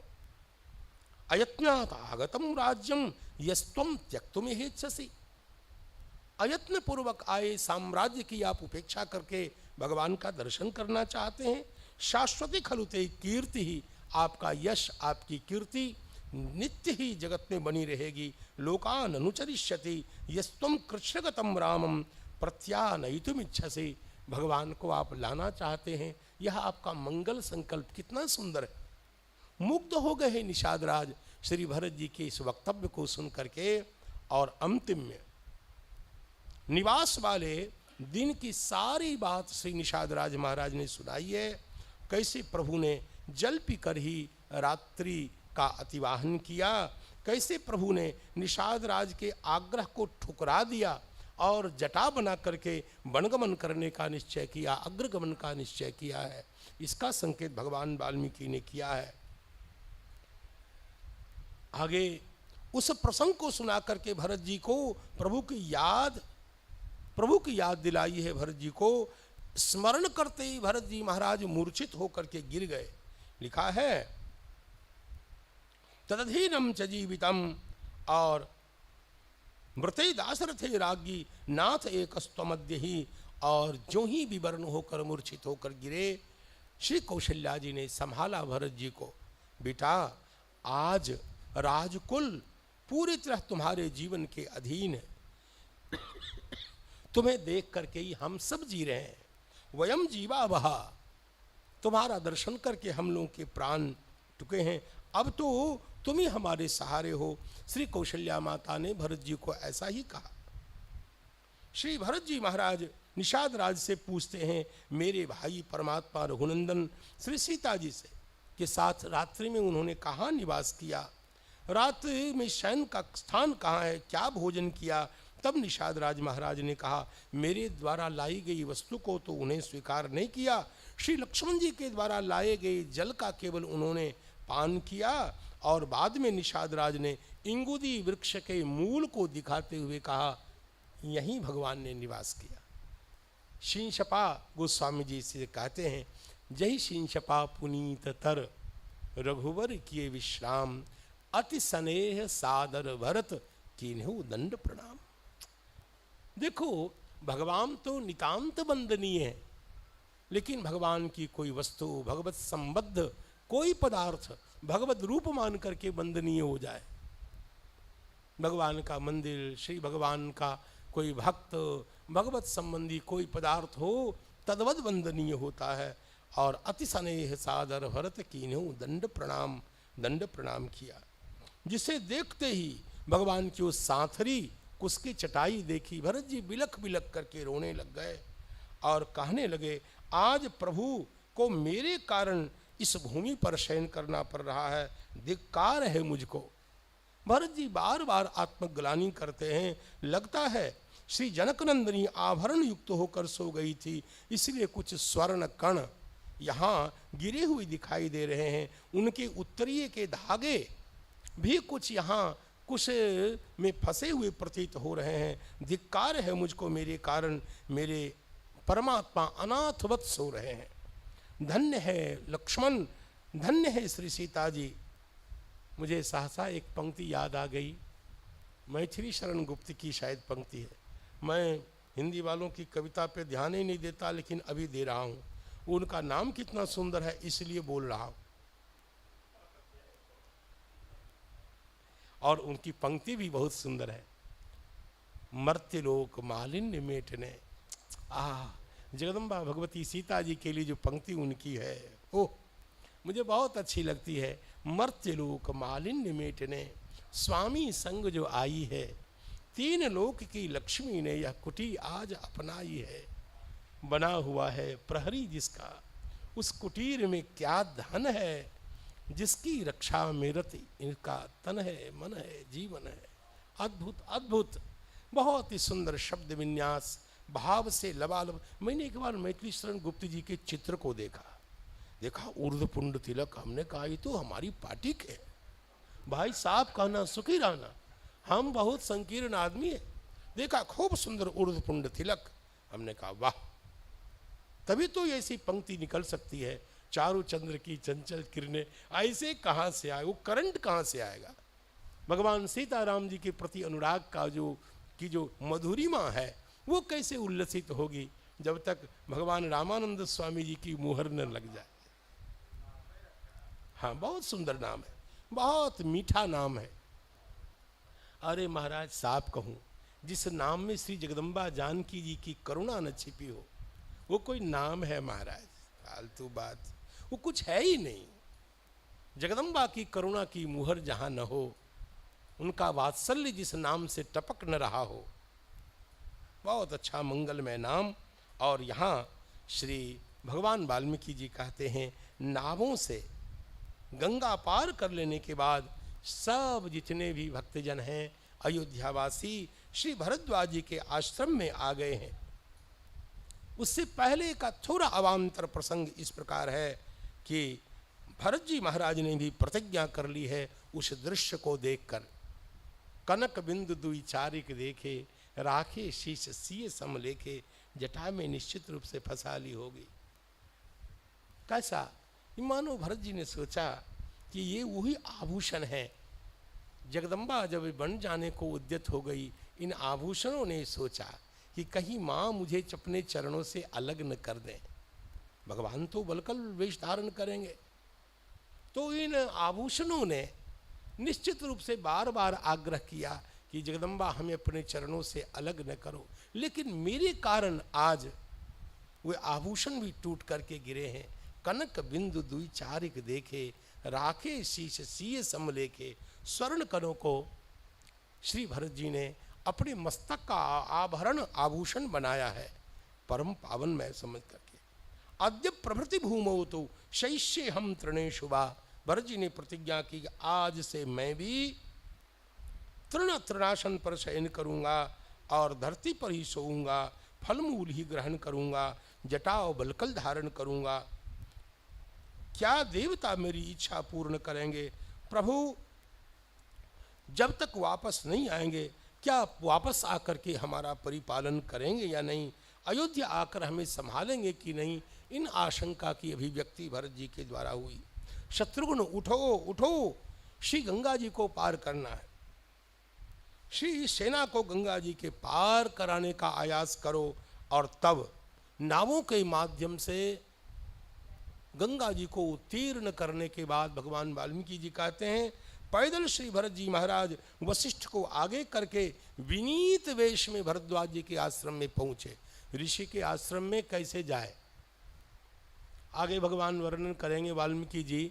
भगवान राम भी जब आश्रम में प्रवेश करते हैं तो प्रत्यंचा को उतार देते हैं धनुष पर से। अधिज्य चापम, अधिज्य होकर के नहीं, प्रत्यंचा को उतार देते हैं तब। और वशिष्ठ जी को देखते ही भगवान भरद्वाज अर्घ्यम अर्घ्यम कह के आसन से उठ करके अभिनंदन करते हैं। अर्घ पाद्य फल आदि के द्वारा उनका पूजन करते हैं। लिखा है किमिहा गमने कार्यम तब राज्यम प्रशासतः एतदा चक्षु सर्वम में नहीं में शुद्धते मनः। श्री भरत जी से श्री भरद्वाज महाराज ने पूछा, तुम्हारे यहाँ आने का कारण क्या है? भरत, कहीं तुम पाप करने तो नहीं जा रहे हो? यहाँ शब्द बड़ा रुक्ष है और मेरा मन आशंकित हो रहा है। तब श्री भरत जी महाराज ने कहा, मेरा दुर्भाग्य है कि आप जैसे सर्वज्ञ महात्मा भी इस प्रकार का चिंतन कर रहे हैं। मैं उनके चरणों में प्रणाम करने जा रहा हूँ जिनका मैं दास हूँ। अयोध्या लौटाने की चेष्टा करने जा रहा हूँ। भगवान वापस आएंगे या ना आएंगे परम स्वतंत्र हैं, वो जैसा चाहेंगे करेंगे, लेकिन मैं प्रयास जरूर करूँगा, ऐसा भरत जी ने कहा है। यह सुन करके उन्होंने श्री भरत जी की भूरी भूरी प्रशंसा की है। श्री भरद्वाज जी महाराज ने जब भरत जी ने कहा, हतोस्मि यदि माम एवं भगवान अपि मन्यते अहम तो तम नरव्याघ्रम उपजात प्रसादकः प्रतिनेतुम अयोध्यायाम पादो यस्याभिवंदितुम। और कुछ कर सकूं न कर सकूं, उनके चरण कमल में बंधन में अवश्य करूंगा। श्री भरत जी महाराज ने ऐसा कहा। श्री वाल्मीकि जी महाराज कहते हैं, तो भरत जी की समृद्धि के लिए, आनंद के लिए, सुख के लिए उन्होंने भरद्वाज जी ने अपनी संपूर्ण सिद्धि को नियुक्त कर दिया। गोस्वामी जी ने लिखा है ना, संपद चकई भरत चक मुनि आयुष खिलवार। भरत जी की अनासक्ति का वर्णन किया। तहिनी से आश्रम पिंजरा राखे भावानुसार और सृप चंदन वनितादिक भोगा कह के सारी समृद्धि अपने तपोबल से व्यक्त की। भरत जी अनासक्त बने रहे, इसको भी बताया। यहाँ लिखा है, समस्त भोग भावों से भरत जी अनासक्त और पृथक बने रहे। प्रातः काल जब हुआ, श्री भरत जी उनसे अनुज्ञा लेकर के रामाश्रम की ओर जाने के लिए उद्यत हो गए। श्री भरत जी महाराज ने अत्यंत आदर पूर्वक भरद्वाज जी से पूछा, भगवान आप बताएं हम कैसे आगे जाएं? रामाश्रम हमें जाना है, भगवान का दर्शन करना है। सभी ने ऋषि का वंदन किया है। श्री भरद्वाज जी ने माताओं का परिचय पूछा है। ये बात भी मानस जी में इस रूप में व्यक्त नहीं है जैसी कि अभिव्यक्ति यहाँ वाल्मीकि जी के द्वारा हुई। भरद्वाज जी ने कहा, ये जो माताएं हैं एक एक करके परिचय दो। तो श्री भरत जी महाराज कहने लगे, ये कौशल्या हैं, सुमित्रा हैं और उनके साथ ये मेरी माँ कैकेयी हैं।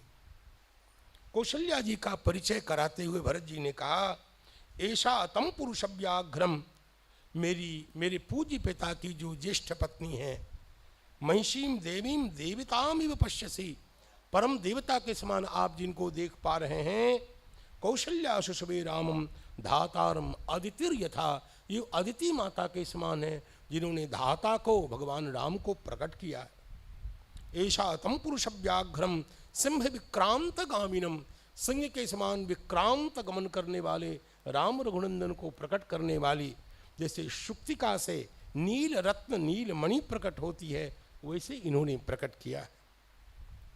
और ये तो भरत जी कहते हैं, यम सुमित्रा दुखार्ता, ये भगवती देवी सुमित्रा जी हैं, दुख से अत्यंत आर्त हैं।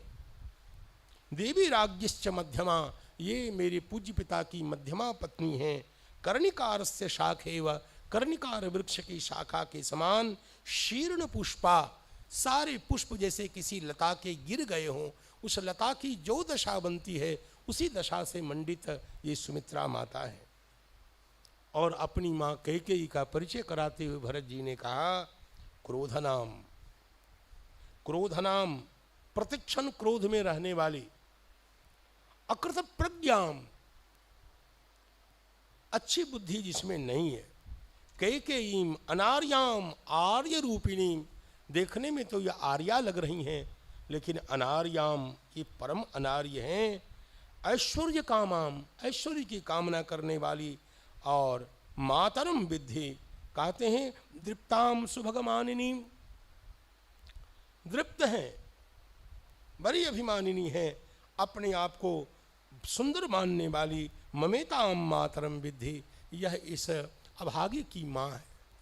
भरत जी कहते हैं, ममेताम मातरम विद्धि नृशंसाम पाप निश्चयाम, भगवान को वन गमन करने के लिए जो प्रवृत्त करने वाला जो पाप है, ऐसे पाप को बड़ी निश्चयता पूर्वक दृढ़ होकर करने वाली ये मेरी माँ है। ऐसा जो ही कहा तो भरद्वाज जी महाराज ने भी श्री भरत जी को डांट दिया, नहीं ऐसा नहीं, ऐसा नहीं बोलते भरत जी, न दोषे नाव मंतव्या कैकेयी भरतत्वया, अपनी माँ की इस प्रकार आलोचना, इस प्रकार गर्हणा कथमपि उचित नहीं है। राम प्रव्राजनम चेतत सुखोदरकम भविष्यति, मैं बताता हूँ भगवान का वनगमन जगत के मंगल के लिए होगा, तो उस जगत मंगल में जो मुख्य भूमिका जिनकी है, तो उनकी चेष्टा को, उनकी चेष्टा की आप आलोचना नहीं कर सकते। आप फल देखो, वृक्ष की समीक्षा मत करो। यह जो वनगमन की लीला है, इसका परिपाक कहाँ होने वाला है, जगत मंगल का परिपाक होगा, अतः इस प्रकार की आलोचना कथमपि ठीक नहीं है। देवतानाम दानवानाम च ऋषिनाम भावितात्मनाम, देवताओं का, दानवों का, ऋषियों का हितमेव भविष्यद्धि, भगवान के वनगमन से सबका कल्याण थोक में होने वाला है। श्री भरद्वाज जी महाराज ने कहा, एक साथ सबका मंगल जिस लीला से हो वह लीला वनगमन की लीला है। भरत जी आलोचना मत करिए। भगवान वाल्मीकि ने कहा, भरद्वाज जी की आश्रम से श्री भरत जी महाराज सपरिकर चित्रकूट की ओर प्रस्थित हुए, और उनकी सेना कैसी लग रही है। सा प्रयाता महासेना गजबाजी समाकुला दक्षिणाम दिशमावृत्य, जैसे महामेघ पूरे आकाश को व्याप्त करके अवस्थित होता है, ठीक वैसे वह महती सेना संपूर्ण दक्षिण दिशा को आवृत कर लिया है सेना ने।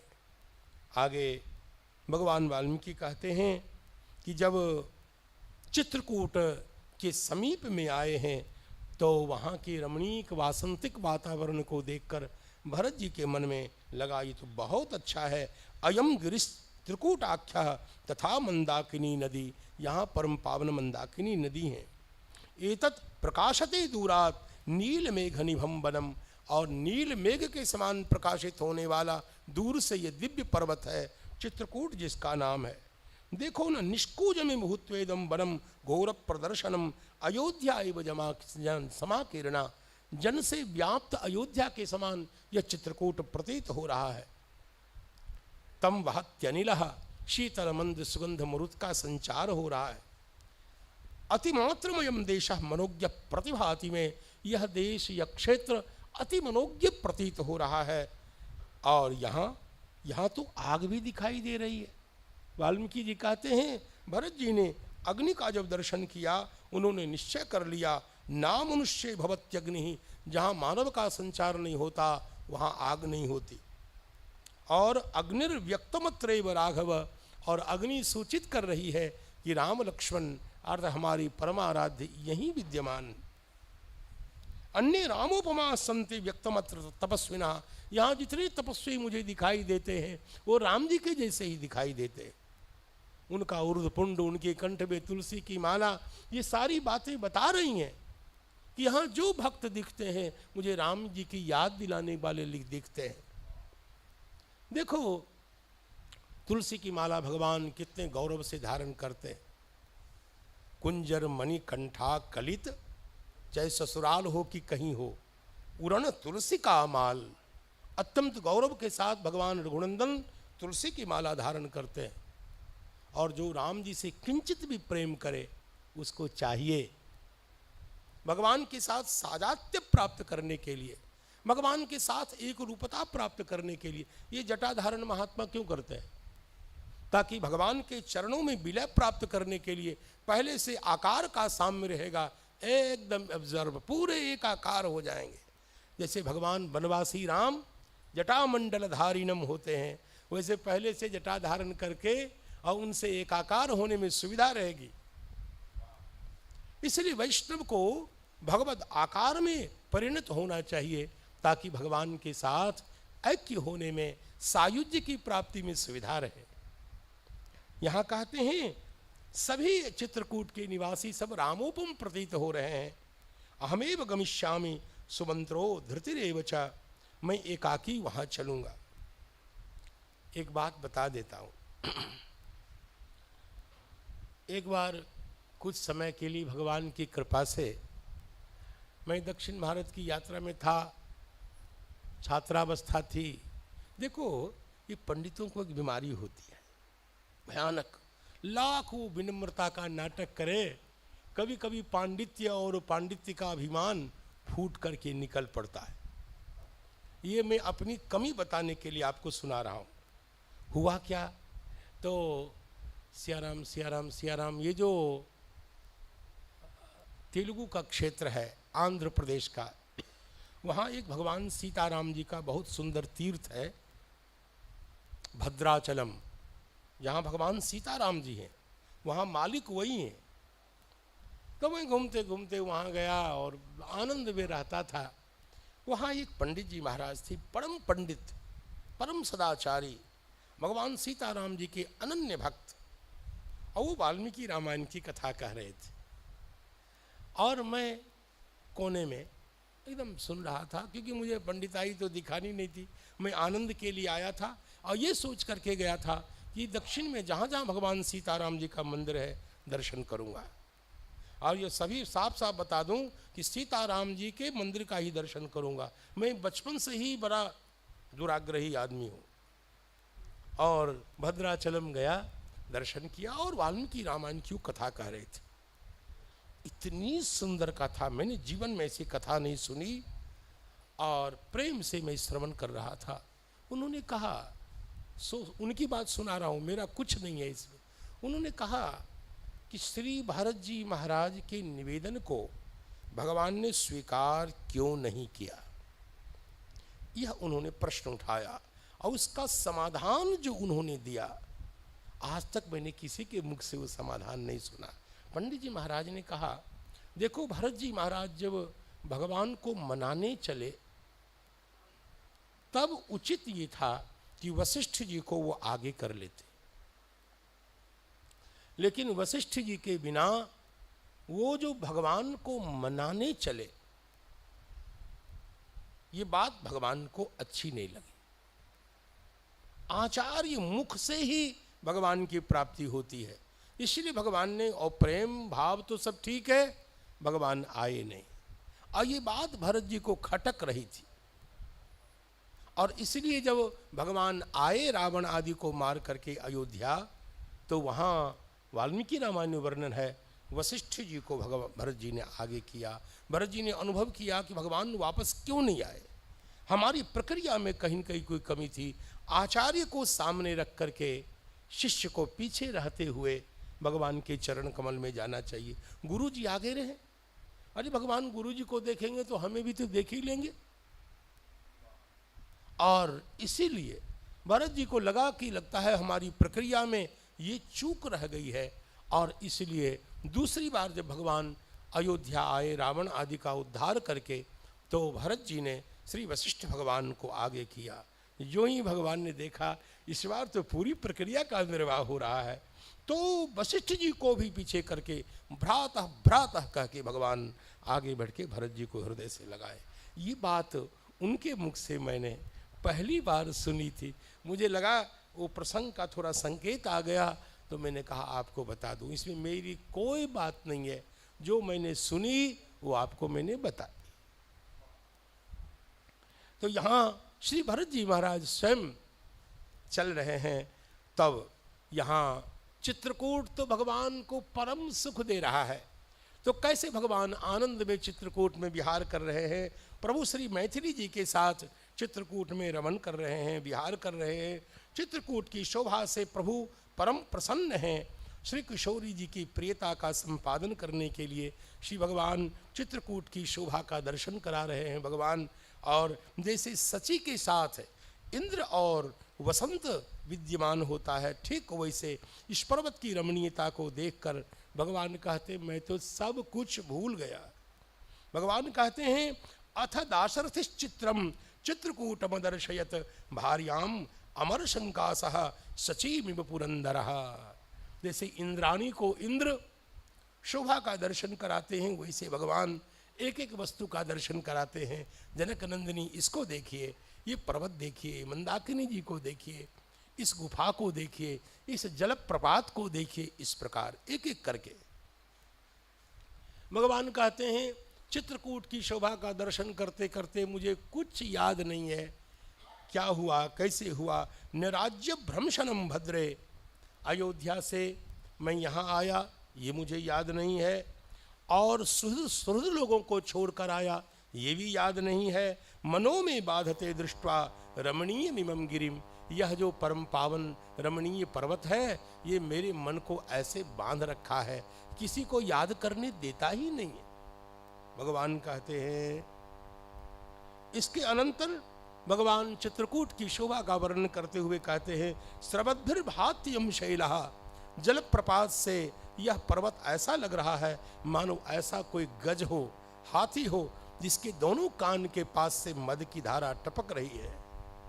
जनकनंदिनी गुहा समीरणो गंधान नाना पुष्प भवान बहून, अलग अलग पुष्पों से लताओं से संपृक्त होकर हवा यहाँ ऐसे प्रवाहित हो रही है, गुफा तक में वो हवा जाती है जो सौरभता से परिपूर्ण है। घ्राण तर्पणम, नासिका को हमेशा आनंद से मंडित कर देने वाली यहाँ की हवा, घ्राण को संतर्पित कर देने वाली यहाँ की हवा, कौन ऐसा मनुष्य होगा जो मदमत्त नहीं हो जाएगा। भगवान कहते जनकनंदिनी क्या बताऊं, इस वनवास ने हमें दो बहुत बड़े बड़े फल प्रदान किए। एक तो मैं अपने पिता के ऋण से मुक्त हो गया उनकी आज्ञा का परिपालन करके, और दूसरा अपने प्रिय भाई भरत के लिए मैं कुछ कर सका। भगवान कहते हैं श्लोक सुन लीजिए, अनेन वनवासेन, भगवती से कह रहे हैं भगवान, मम प्राप्तम फलद्वयम पितुश्चा निर्णिता धर्मे भरतस्य प्रियम तथा। आगे कहते हैं भगवान पर्वत ऐसा लग रहा है मानो धरती को फोड़ कर कोई विशेष प्रकार का कूट प्रकट हुआ हो। यहाँ फल मूल जल की कोई कमी नहीं है जनकनंदिनी। ऐसा कहते कहते प्रभु ने जब नीचे की ओर देखा तो भगवान को दिख गई मंदाकिनी जी, और मंदाकिनी जी की शोभा भगवान ने इतना सुंदर वर्णन किया है। देखो देखो पवित्र जलपाली यह रम्य नदी मंदाकिनी है जनकनंदिनी। अरे जनकनंदिनी, मंदाकिनी जी को तुम सरयू ही समझो, भगवान ने कहा, और इनके जल में विहार करो। देखो देखो जैसे यहाँ का सुंदर तट हंस सारस वाला, और जल प्रवाह वाला कितना अच्छा लग रहा है, स्वच्छ कलरव करता हुआ जल प्रवाह। अद्रसत्य शुभ जलाम रम्या मंदाकिनीम नदीम विदेह राजस सुताम रामो राजीव लोचनः।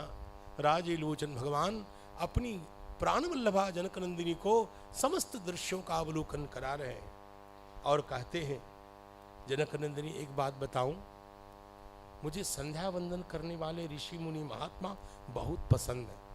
भगवान कहते हैं, देखो देखो जटा जिनधरा काले वलकलो तरवाससः। वलकल धारण करने वाले ऋषि मुनि महात्मा ऋषयस्त्वबगाहं ते नदीम मंदाकिनीम प्रिय। सब ऋषि मुनि महात्मा समय पर आकर मंदाकिनी जी में स्नान करते हैं। स्नान ही नहीं करते जनकनंदिनी, जरा गौर से देखो ये लोग हाथ उठा करके क्या कर रहे हैं। भगवान कहते देखो ये करते क्या है, आदित्यम उपतिष्ठन्ते। ये भगवान सूर्य नारायण का उपस्थान कर रहे हैं संध्या करने के बाद। और मंत्र क्या बोल रहे हैं, चित्रम देवानामुदगादनीकम चक्षुर मित्रस्य वरुणस्य अग्नेः आप्राद्यावा पृथ्वी अंतरिक्षम सूर्य आत्मा जगतस्तस्थुषश्च इत्यादि मंत्रों का उच्चारण करते हुए ये भगवान सूर्य नारायण का उपस्थान कर रहे हैं। इसका मतलब समझते हैं, इसी बहाने से भगवान ये बताना चाहते हैं कि जो ब्राह्मण संध्या वंदन करते हैं मुझे बहुत बहुत बहुत प्रिय है। जनकनंदिनी देखो ना, महात्मा लोग भी आदित्यम उपतिष्ठन्ते, और कैसे नियमात ऊर्ध्वबाहवः, ऊर्ध्वबाहु ऐसे हाथ उठा करके सूर्य नारायण का उपस्थान कर रहे हैं। एते परे विशालाक्षी मुनय संसित व्रताः। लक्ष्मण, धर्मात्मा लक्ष्मण, भगवान ने कहा सीते मुझे क्या चाहिए।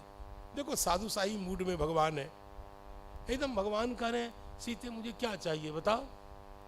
अरे तुम्हारी जैसी परम प्रेयसी मेरी सेवा में हो।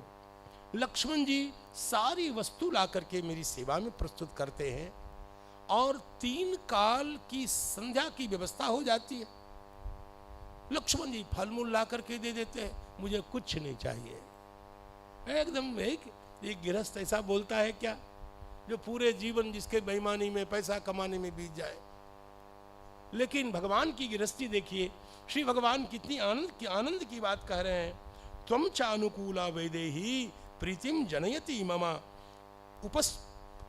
उपस्पृशं त्रिशवनम मधुमूल फलाशनः नायोध्यायेन राज्याये स्पृहे च त्वया सह।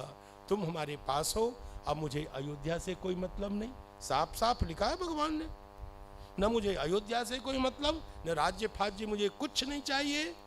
3 काल की संध्या की व्यवस्था हो गई। लक्ष्मण जी फल मूल सब लाके दे ही देते हैं और तुम हमेशा मेरी सेवा में सावधान होकर हाथ जोड़कर खड़ी हो, क्या चाहिए हो। एकदम साधु साई मूड में भगवान बोल रहे हैं। ये बिल्कुल वाल्मीकि रामायण में लिखा। और उसके अनंतर दोनों प्रिया प्रियतम सुखपूर्वक चित्रकूट में विहार कर रहे थे। श्री किशोरी जी को स्वादु पवित्र वस्तु भगवान अपने हाथ से, देखो भगवान का पवित्र गारस्थ्य का दर्शन करो। भगवान अपने हाथ से जगदम्बा को भोजन करा रहे हैं, सुंदर सुंदर फल लेकर के। यहां लिखा है इदम मेध्यम इदम स्वादु, ये बहुत सुंदर है। देखो लक्ष्मण जी लाए हैं, कितना पवित्र है, कितना स्वादु है। जनकनंदिनी जरा इसको स्वीकार करो। इदम मेध्यम इदम स्वादु निष्टप्तमिदमग्निना एवं आस्ते स धर्मात्मा सीतया सह राघवः। यह क्रम चल ही रहा था, अचानक धूलि से दूसरी शब्द सुनाई देने लग गए। धूलि से व्याप्त वातावरण और भयानक शब्द सुनाई देने लग गए। आकाश भर गया है। तब श्री प्रभु परमात्मा रघुनंदन ने लक्ष्मण जी से कहा, पुष्पित साल वृक्ष पर लक्ष्मण जरा चढ़ जाओ और उत्तर दिशा की ओर देखो। चारों ओर भगवान लक्ष्मण जी ने देखा। उत्तर दिशा की ओर जब देखा तो भगवान लक्ष्मण जी महाराज ने कहा, विशाल सेना आती हुई दिखाई दे रही है। यह सेना चतुरंगिनी है। प्रेक्षमानः दिशः सर्वाः पूर्वां दिशमवेक्षत। उदङ्मुख प्रेक्षमानः ददर्श महतीं चमूं। प्रभु से भगवान लक्ष्मण जी ने कहा, भगवान अग्नि को शांत कर दीजिए, शमयत्वग्निम। श्री सीता जी गुफा में चली जाएं, मुझे और मेरे हाथ में आप धनुष्मान दे दीजिए। भगवान लक्ष्मण जी महाराज कहते हैं, दिदक्षन्निवताम सेना मूर्छित पावको यथा, मानो कोप से उस सेना को जला करके राख कर देंगे, इस भाव से भगवान लक्ष्मण जी महाराज देख रहे थे। ऐसा लगता है आवाम हंतुम समभ्येति कैकेय्याः भरतस्सुतः, हम दोनों भाई को मारने वाले कैकेयी नंदन आ रहे हैं, भरत जी आ रहे हैं। क्रोध से लगता है सेना को जलाकर राख कर देंगे, अभिषिक्त होने के कारण भरत हमें मारने आ रहे हैं। श्री लक्ष्मण जी महाराज ने जब ऐसा कहा, कहते कहते गोस्वामी जी ने कहा, नीति रस भूला, वीरता प्रकट हो गई। और क्या हुआ, श्री भरत जी को मैं देखूंगा, भगवान लक्ष्मण कह रहे हैं, जिसके कारण आपको यह कष्ट प्राप्त हुआ है भगवान, वे निश्चय ही वध करने योग्य हैं, उनके वध में कोई दोष मुझे दिख नहीं रहा है, वो पूर्वापकारी हैं। आज पृथ्वी को मैं कलुष रहित कर दूंगा, लक्ष्मण जी ऐसा बोल रहे हैं। सूखी घास पर अग्नि के समान सद्य संपूर्ण सेना को दग्ध कर दूंगा, तीक्ष्ण बाणों से चित्रकूट वन को रक्त से सिक्त कर दूंगा, भगवान लक्ष्मण इस प्रकार कह रहे हैं। भरतस्य वधे दोषम नाहं पश्यामि राघव, पूर्वापकारिणं हत्वा नहीं अधर्मेण युज्यते। आगे क्रुद्ध लक्ष्मण को देखकर परमात्मा रघुनंदन क्या बोले हैं, इसको ध्यान से सुनना चाहिए। श्री भगवान ने कहा, धनुष और तलवार को लेकर क्या करोगे लक्ष्मण? किम असिना, तलवार को लेकर करोगे क्या? अरे भगवान कहते हैं, भारत तो स्वयं आ रहा है। अरे कोई भाग रहा हो, कोई अपनी जान बचा रहा हो, तब तो अस्त्र शस्त्र का प्रयोग समझ में आता है। जो व्यक्ति स्वयं हमारे पास चल करके आ रहा है, कि मसीना मया कार्यम, भगवान कह रहे हैं, भाई को मारकर रक्त रंजित लांछित राज्य को लेकर के हम क्या करेंगे? भगवान कह रहे हैं, जो द्रव्य अपने बंधु के नाश से प्राप्त हो, ऐसा धन विष मिश्रित धन है। लक्ष्मण तेरा विचार करो। इस प्रकार निष्ठुर तुमको नहीं बोलना चाहिए। किं करिष्यामि राज्येन सापवादेन लक्ष्मण, यद्द्रव्यम बांधवानां वा मित्राणां वा क्षये भवेत् नाहं तत्प्रतिगृह्णीयाम। मैं उसे कथमपि स्वीकार नहीं करता। मैं जो कुछ भी मेरे जीवन में है, वो सब तुम तीनों भाइयों के लिए ही में है। मेरे पास जो कुछ है तीनों भाइयों के लिए है, मैं तो अपने लिए उसको मानता ही नहीं। भगवान कहते हैं, धर्मम अर्थम तथा कामम पृथ्वीं चापि लक्ष्मण इच्छामि भवताम अर्थे एतत् प्रतिश्रणोमि ते। मैं प्रतिज्ञा पूर्वक कहता हूँ, मैं अपने लिए मेरे पास कुछ नहीं रखता हूँ, तुम सब भाइयों के लिए है। भगवान कहते हैं, नेयम मम मही सौम्य दुर्लभा सागरांबरा, नहीं छेयम धर्मेण शक्रत्वमपि मानद। लक्ष्मण, मैं अधर्म पूर्वक प्राप्त राज्य को, चाहे शक्र के जैसा राज्य हो, स्वर्ग जैसा राज्य ही क्यों न हो, मुझे एकदम पसंद नहीं। अधर्म पूर्वक इंद्र का पद भी मुझे अभीष्ट नहीं है। यदि बिना भरतम त्वाम च, जो वस्तु तुम्हारे बिना, भरत के बिना, शत्रुघ्न के बिना, भवेन मम सुखम किंचित भस्म तत्कुरुता शिखी। भगवान अग्नि से मैं प्रार्थना करूंगा, तुम भाइयों के बिना मेरे पास जो वस्तु है, आज भगवान अग्नि उसे जला करके राख कर दें, नहीं चाहिए। मन्ने हम, और यदि मुझसे पूछ रहे हो तो भरत क्यों आ रहे हैं बताऊं? भगवान कहते हैं, मन्ने हम आगतो योध्याम भरतो भ्रातृवत्सलः, मम प्राणैः प्रियतरः कुल धर्म मनुस्मरन। अपने कुल धर्म का अनुसरण करके भरत जी महाराज मुझसे मिलने आ रहे हैं। भगवान कहते हैं, मेरा सबसे प्रिय श्लोक है ये, स्नेहे नाक्रांत हृदय। भरत का हृदय स्नेह के कारण आक्रांत हो गया है। शोकेन आकुलितेन्द्रियः, शोक के कारण जिनकी सारी इंद्रियां आकुल हैं, व्याकुल हैं।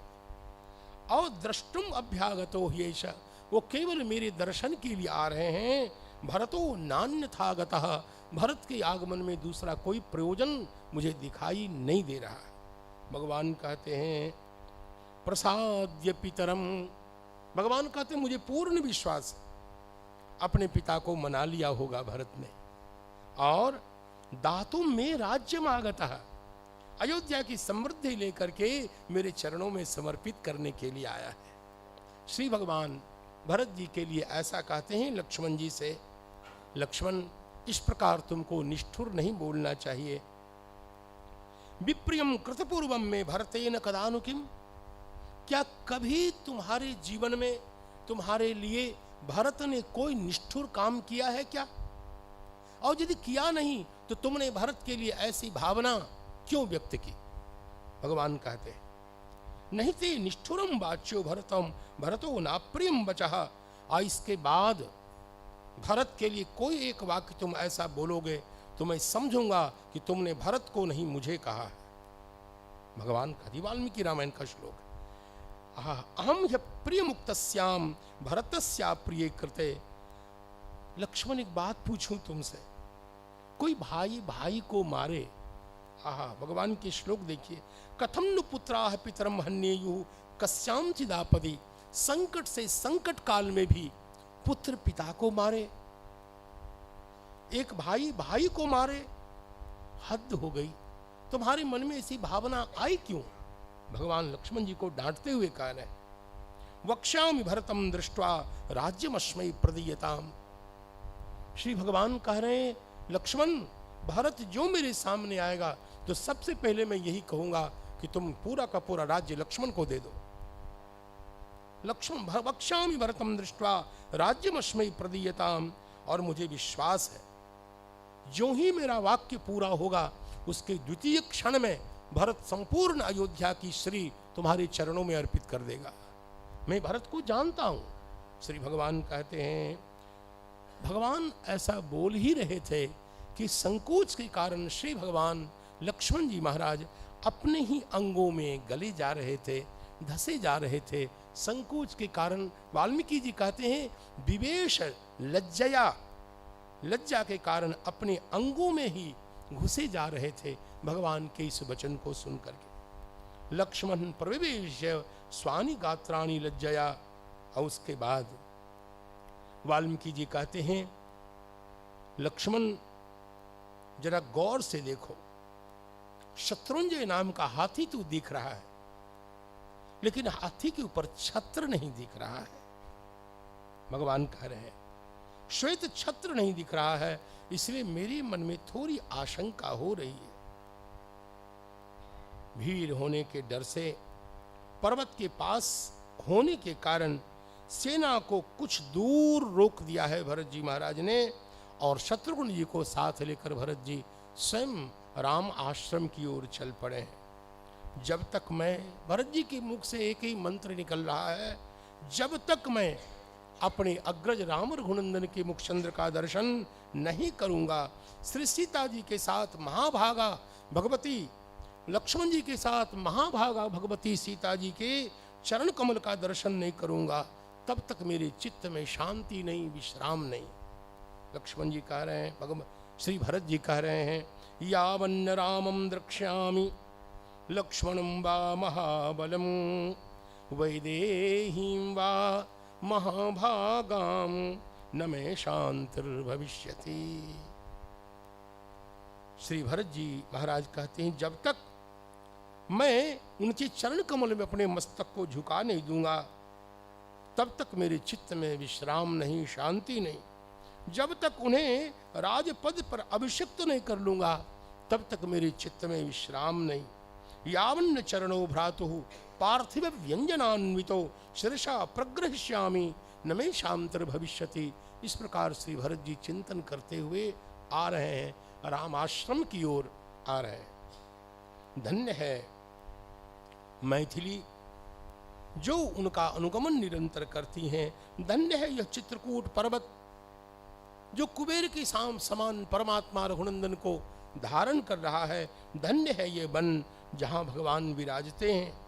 सभी प्रभु की पर्णकुटी को ढूंढते ढूंढते रामाश्रम की ओर धीरे धीरे आगे बढ़ रहे हैं।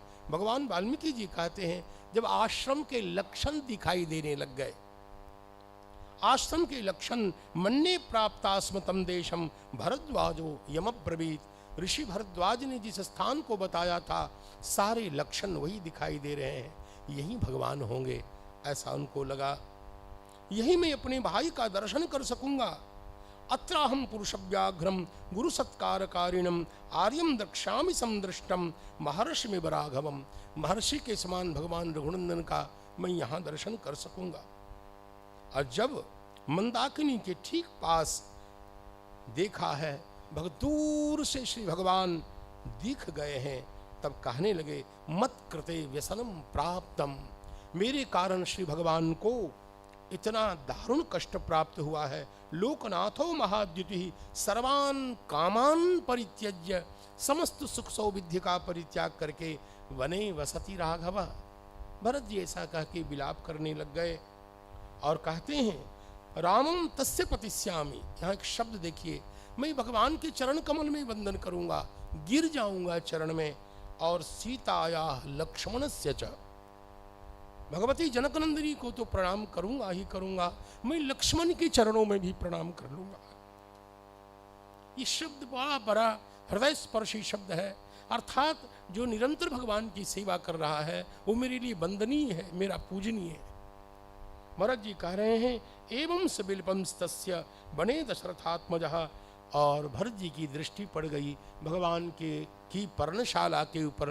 पर्णशाला को देखा है, ऐसा लग रहा था मानो विविध नागों के द्वारा परिवेष्टित भोगवती हो, मृगों से व्याप्त जैसे कोई सिंह की गुफा हो।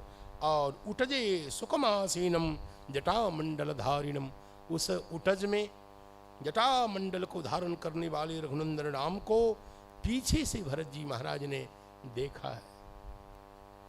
कैसे हैं भगवान, याद रखिए, भगवान जब राजा के रूप में होते हैं तब तो परम सुंदर होते ही हैं, जब दूल्हा सरकार के रूप में होते हैं तो परम परम परम सुंदर होते हैं। लेकिन याद रखिए, भगवान जब जटाधारी वनवासी होते हैं तो किसी भी स्वरूप से कम सुंदर नहीं होते। भगवान की सुंदरता का अद्भुत वर्णन है। मुझे याद है एक बार श्रीमठ में स्वयं आचार्य जी भगवान के जटाधारी रूप का वर्णन कर रहे थे और 1 घंटे तक जटाधारी भगवान की सुंदरता का वर्णन उन्होंने किया था। याद रखिए, भगवान इतने सुंदर लगते हैं जब वो जटामंडल को धारण करते हैं भगवान। ओह, यहाँ कुछ आनंद आप भगवान वाल्मीकि के शब्दों से प्राप्त कर सकते हैं। कृष्णा जनिधरम, कृष्ण मृग चर्म धारण किया है। चीर वलकल वाससम ददर्श रामम आसीनम अभितः पावकोपमम।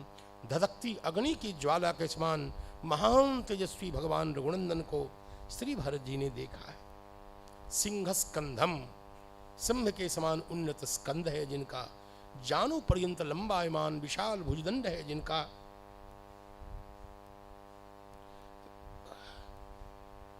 पुंडरीक निभीक्षणम, कर्णांत विस्फारित कमल दल के समान विस्फारित लोचन है।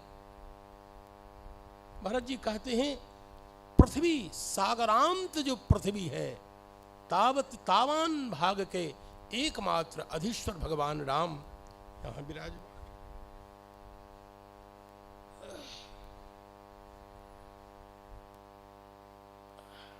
पृथ्व्या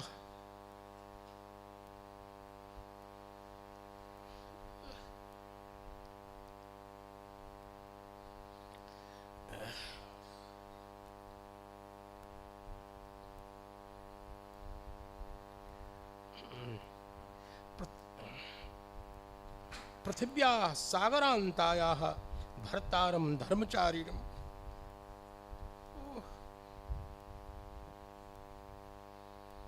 संपूर्ण सागरांत पृथ्वी के एकमात्र स्वामी धर्माचरण निष्ठ भगवान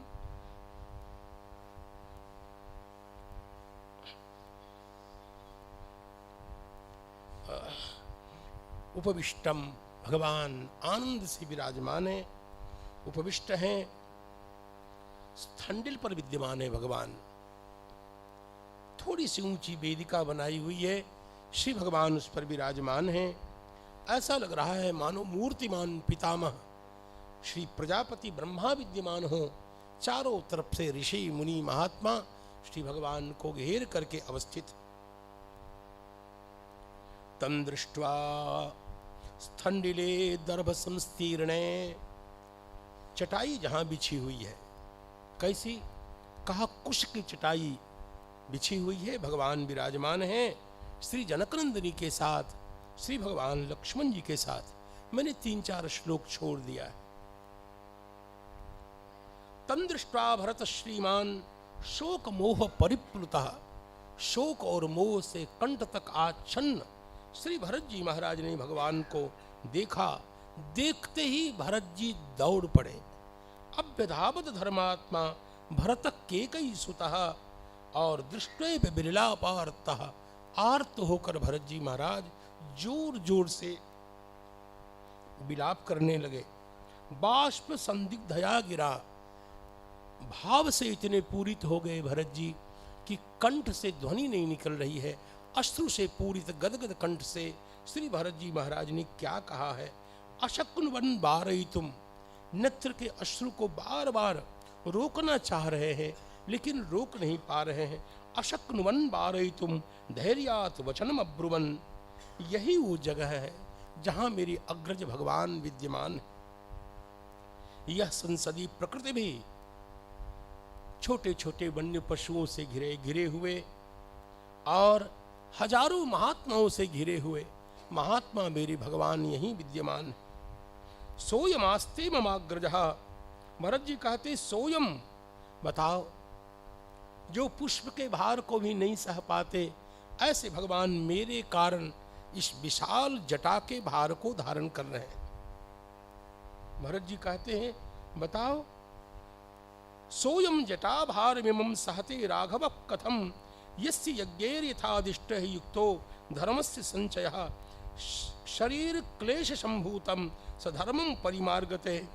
जिनका श्री विग्रह अगुरु चंदन आदि अंगराग के योग्य है, आज मेरी भगवान के दिव्य अंग में आज यहाँ की धूलि व्याप्त है।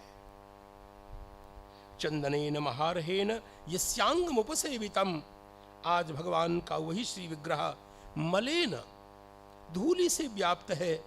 क्या बताऊं? मन निमित्तमिदं दुखम प्राप्तो राम सुखोचिता, सर्वथा सुख के लिए उपयुक्त उचित मेरे भगवान आज मन निमित्तम मेरे कारण इस दुख को प्राप्त कर रहे हैं। धिक्कार है मेरे जीवन को। दिग्जीवितम नृशंसस्य मम लोक विगर्हितम, लोक और वेद उभयथा गर्हित मेरे जीवन को धिक्कार है। ऐसा कह के भगवान श्री भरत जी महाराज भगवान के चरण कमल को लक्षित करके वहीं धराम से गिर गए। पादो अप्राप्य रामस्य पपात भरतो रुदन, हे प्रभो हे जानकी जीवन हे जानकी रमन कह के श्री भरत जी धराम से गिर गए। पपात भरतो रुदन, और बाष्पैः पिहित कंठश्च, अश्रु के कारण जिनका कंठ पिहित हो गया है, आच्छन्न हो गया है, ढक गया है। और भगवान को देखा। आर्य, हे पूर्ण ब्रह्म परमात्मन, हे संसार के सर्वश्रेष्ठ महापुरुष, ऐसा कह के भरत जी फिर दौड़ पड़े हैं और शत्रुघ्नस्यापि रामस्य बमंदे चरणो रुदन। और तुलसीदास जी महाराज ने तो इस दृश्य का ऐसा सुंदर रमणीक वर्णन किया है। भगवान के चरण कमल को लक्षित करके भरत जी पाहि नाथ कही पाहि गोसाई, भूतल परे लकुट की नाई। दंड इसलिए नहीं कहा कि भगवान के विरह में इतने कातर हैं, इतने दुखी हैं कि दंड की उपमा ठीक नहीं है। एक छड़ी के समान भगवान के चरण की ओर भरत जी महाराज गिर गए। वहां भगवान रघुनंदन तुलसीदास जी की उत्प्रेक्षा तो जबरदस्त है।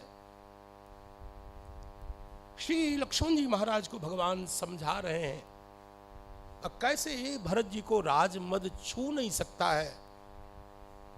तो और लक्ष्मण जी महाराज भगवान के उपदेश का श्रवण कर रहे हैं। लक्ष्मण जी की दृष्टि जा चुकी है, लेकिन भगवान का प्रवचन संपन्न हो तब मैं निवेदन करूं कि भरत प्रणाम करत रघुनाथा। गोस्वामी जी ने वहां जो एक अलंकार लगाया है, रहे राख सेवा पर भारू, चढ़ी चंग जनु खींच खिलारू। जैसे पतंग को कोई जल्दी जल्दी जल्दी खींच रहा हो, वैसे भगवान लक्ष्मण जी महाराज उस वक्तव्य को जल्दी संपन्न कराना चाह रहे हैं। और जो ही संपन्न हुआ, भरत प्रणाम करत रघुनाथा, और उसके बाद जो श्री भगवान की व्यग्रता दिखी है, उठे राम सुनि प्रेम अधीरा, कहूं पट कहूं निशंग, कहीं धनु और कहूं तीरा। मानो अर्थ न धर्म न काम रुचि, जिस चार वस्तु की उपेक्षा कर दी है भरत जी ने, भगवान राम ने भी चार वस्तु की उपेक्षा करके शुद्ध रूप में परमानंद घन राम उनसे मिलने के लिए आए हैं और लाए, हृदय से लगाया है। भरत राम की ऐसी मिलनी, सबने अपने स्वत्व का भी स्मरण किया, और श्री भरत जी और भगवान रघुनंदन का जो मधुर मिलन हुआ है, भगवान वाल्मीकि ने भी बहुत मंजुल रीति से वर्णन किया। दिवाकरश्चैव निशाकरश्च यथांबरे शक्र बृहस्पतिभ्याम। जैसे दो मंजुल महापुरुष मिलते हैं, वैसे श्री भरत जी और श्री भगवान रघुनंदन का परस्पर मिलन हुआ, एकाकार हुए। भक्त भगवान का मिलन सर्वत्र ऐसा ही आनंदप्रद होता है। भगवान वाल्मीकि उसके बाद वर्णन करते हैं, जटिलम चीरवसनम प्रांजलिम पतितम भुवि। अंजलिबद्ध होकर जटा धारण करने वाले, वलकल वस्त्र धारण करने वाले भरत को भगवान राम ने जो ही सामने वंदन साष्टांग की मुद्रा में देखा, श्री भगवान ने लपक करके भरत जी को उठाया और अपने पास में रखा है, हृदय से लगाया है, और यहाँ तो लिखा है उत्संग में रख लिया, गोद में रख लिया। और उनकी जटा को सहलाते हुए भगवान ने क्या क्या कहा है भरत जी से, ये सुनिए। आग्रहाय रामस्तम मूर्धनि। सबसे पहले भगवान राम ने भरत जी की जटा को सूंघा है। जैसे बच्चे पुत्र पिता पुत्र के मस्तक को सूंघ करके दीर्घायुष्ट की कामना करते हैं, वैसे भरत जी के लिए भगवान ने दिखाया है वात्सल्य। और परिस्वज्यच राघवम, यहां राघव शब्द का अर्थ है भरत। श्री भरत जी रघुवंश भूषण है, और हृदय से भगवान ने लगाया है, आलिंगन किया है, अंके आरोप्य। श्री भरत जी को भगवान ने अंक में, गोद में रख करके और फिर पूछा है। जो प्रश्न पूछा है, इसको हमारे पूज्य गुरुदेव महाराज कहा करते थे, ये कच्चित अध्याय है। कच्चित अध्याय को समझने की आवश्यकता है। भगवान कुशल प्रश्न के माध्यम से अनेक राजनीति का ज्ञान करा रहे हैं। भगवान ने उनकी जटा को सहलाते हुए क्या क्या पूछा है। भगवान ने कहा, क्वनुते भूत पिता तात। शत्रुंजय नामक हाथी दिख रहा है भरत, जिस पर हमारे पूज्य पिताजी विराजमान रहते थे, कहां हैं? यदरण्यम तुम आगता, पिताजी की सेवा को छोड़कर तुम जंगल क्यों आ गए? आप समझ रहे हैं इस प्रश्न की कीमत? माता पिता जब घर में हों, किसी तीर्थ में जाने का प्रयोजन क्या है? यह एक गुप्त प्रश्न भगवान का छिपा हुआ है। जैसे बड़ा भाई छोटे भाई से कहता है, तुमको यहाँ आने की जरूरी क्या थी? तुम्हारे आराध्य, तुम्हारे सेव्य पिता माता घर में थे ना। मानो एक मधुरता से पूर्ण प्रश्न भगवान ने भरत जी से किया है। शब्द देखिए, कनुते अभूत पिता तात यदरण्यम तमागता। प्रायः माता पिता के समाप्त हो जाने के बाद पुत्र तीर्थ यातन करे, समझ में आता है? नहीं त्वम जीवतस्तस्य वनाम वनमागंतुमर्हसि। उनके सजीवित अवस्था में, जीवित अवस्था में तुम वन नहीं आ सकते थे, कैसे आए?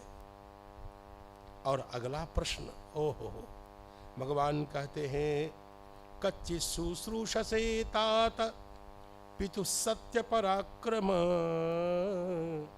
अपने पूज्य पिता के चरण कमल की तुम नित्य निष्ठा पूर्वक सेवा करते हो कि नहीं? ये सनातन धर्म के भगवान बोल रहे हैं। और आगे आगे के प्रश्न से आप समझ सकते हैं कि ब्राह्मणों के लिए, कुल गुरुओं के लिए भगवान के हृदय में कैसी निष्ठा है। प्रश्न है कि भरत, कच्चित् ब्राह्मणो विद्वान धर्म नित्यो महाद्युति इक्ष्वाकु नाम उपाध्यायो विधिवत्तात पूज्यते। तुम नित्य भगवान वशिष्ठ की पूजा करते हो कि नहीं? भगवान का प्रश्न है। जो इक्ष्वाकु के उपाध्याय हैं, नित्य ब्राह्मण हैं, परम विद्वान हैं, धर्म में अवस्थित है, महान तेजस्वी हैं, उनका यथावत परिपूजन नित्य करते हो कि नहीं? जैसे छोटे भाई को कोई अनुशासन भरा कुशल प्रश्न करे, वैसे भगवान पूछ रहे हैं। और सारी माताएं प्रसन्न तो हैं। और एक सबसे बड़ी बात, तुम रोज अग्नि की सेवा करते हो कि नहीं? रोज हवन करते हो कि नहीं?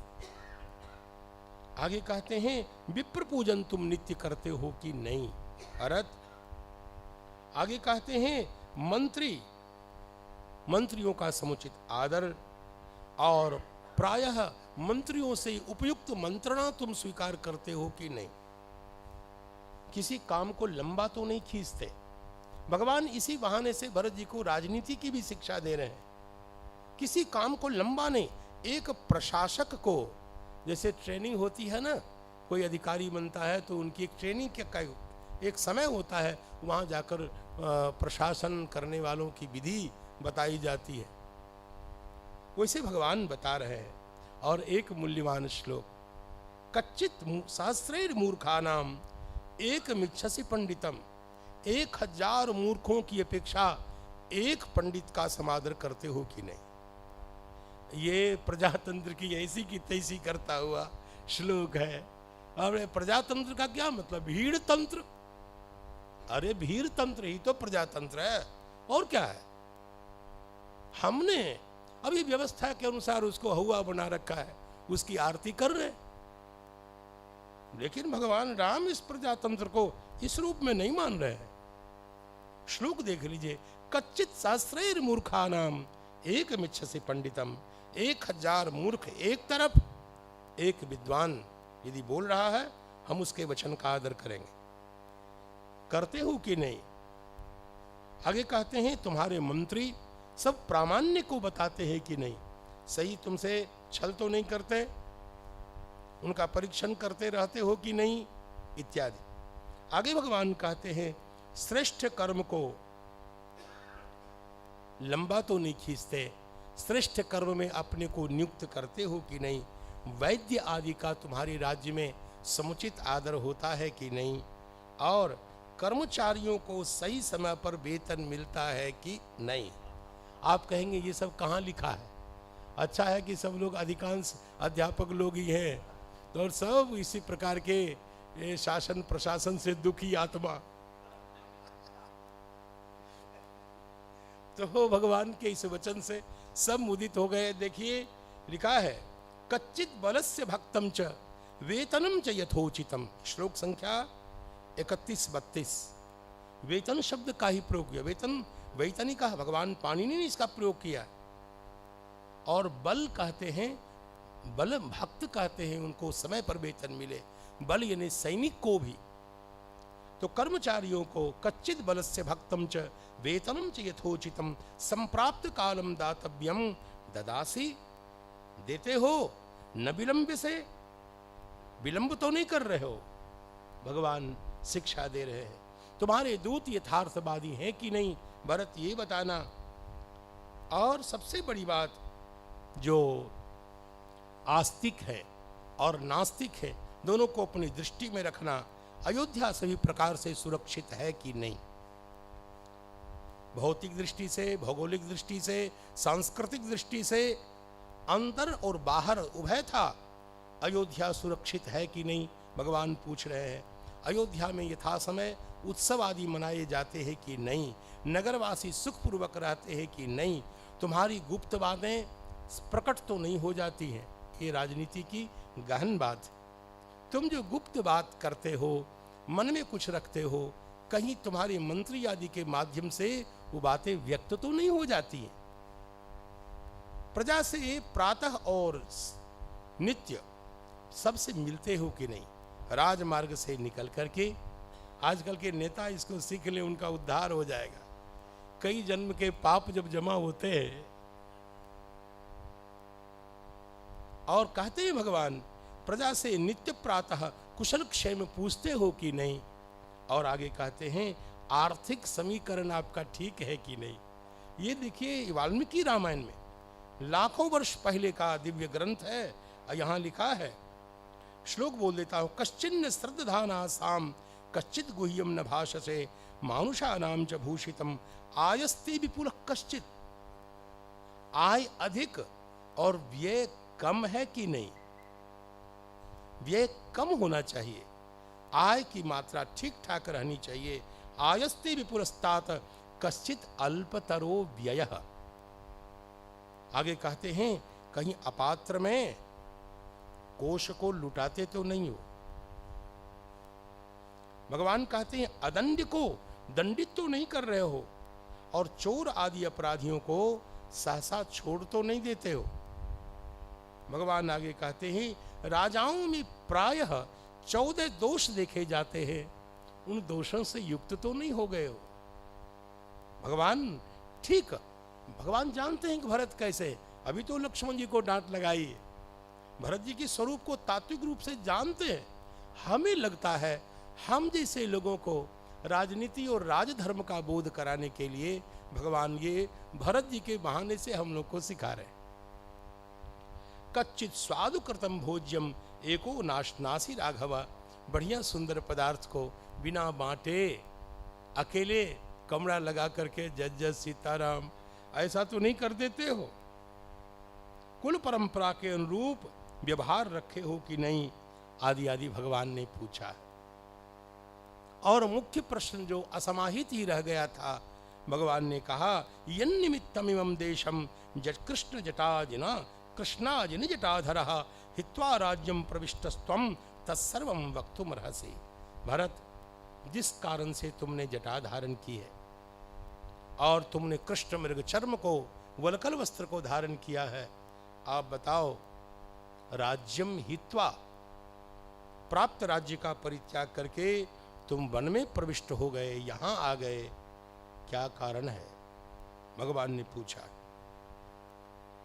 आर्य तातः परित्यज्य कृत्वा कर्मसु दुष्करम। और उसके बाद श्री भरत जी ने कहा, प्रभो, मेरी मां के कारण आपको वन आना पड़ा, अब इस दास पर कृपा कीजिए और अपने आप को राज्य पद पर अभिषिक्त कर लीजिए, ताकि सारी प्रजा प्रसन्न हो जाए, पृथ्वी विधवा होने से बच जाए, इस दास पर करुणा कीजिए। ऐसा कह के श्री भरत जी महाराज पुनः भगवान के चरणों से लिपट गए। प्रभु ने कहा, देखो भरत, मेरे जैसा जन राज्य के लिए पाप कैसे कर सकता है? पापाचार तो मैं नहीं कर सकता।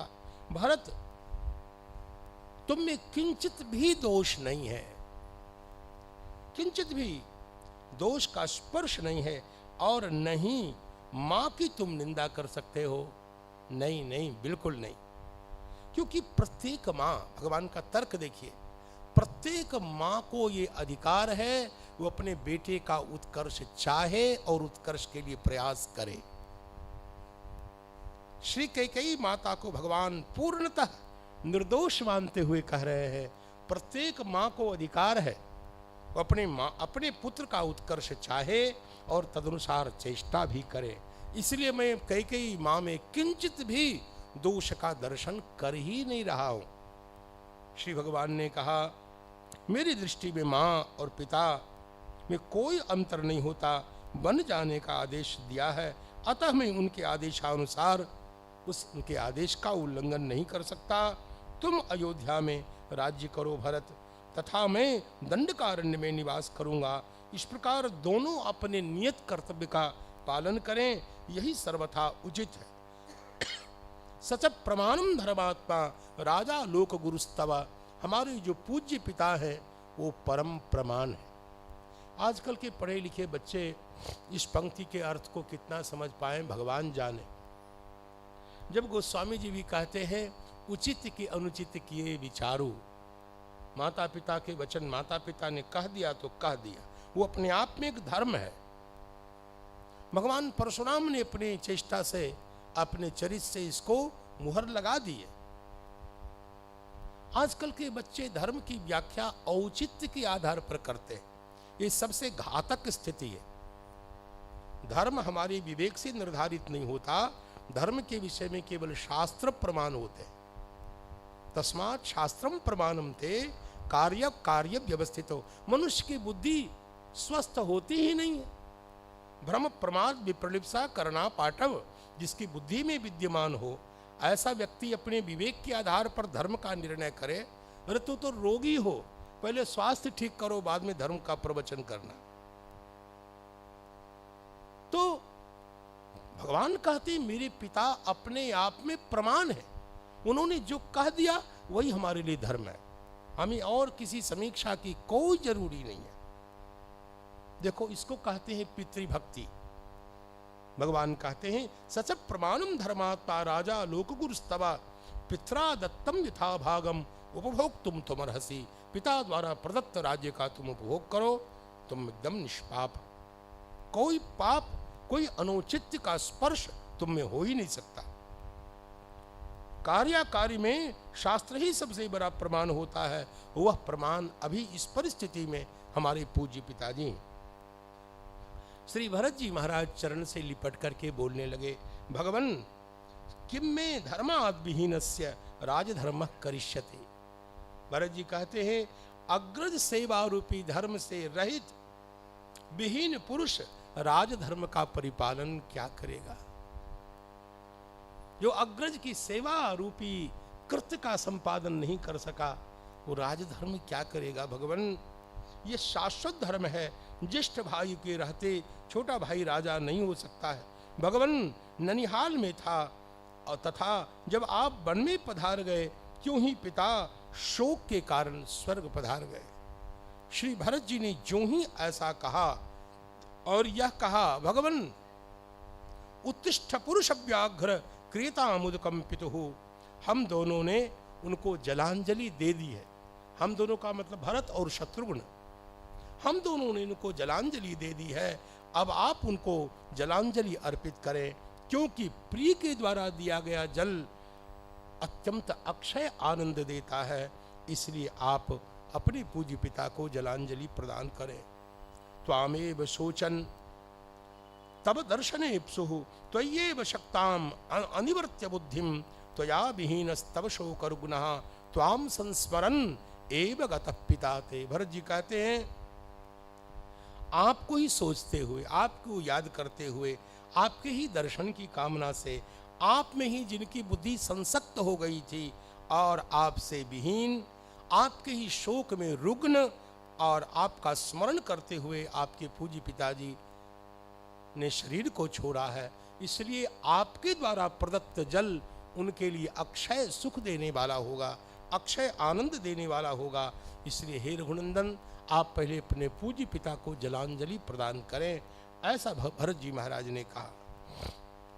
पिता की मृत्यु की बात को सुनकर ये बात भगवान को वज्र के समान लगी है, वाल्मीकि रामायण में लिखा है। ऐसा लगा मानो पुष्पित वृक्ष के ऊपर किसी ने कुठारपात कर दिया हो और श्री भगवान मूर्छित होकर के गिर गए, सब क्रंदन करने लगे भगवान के पीछे पीछे।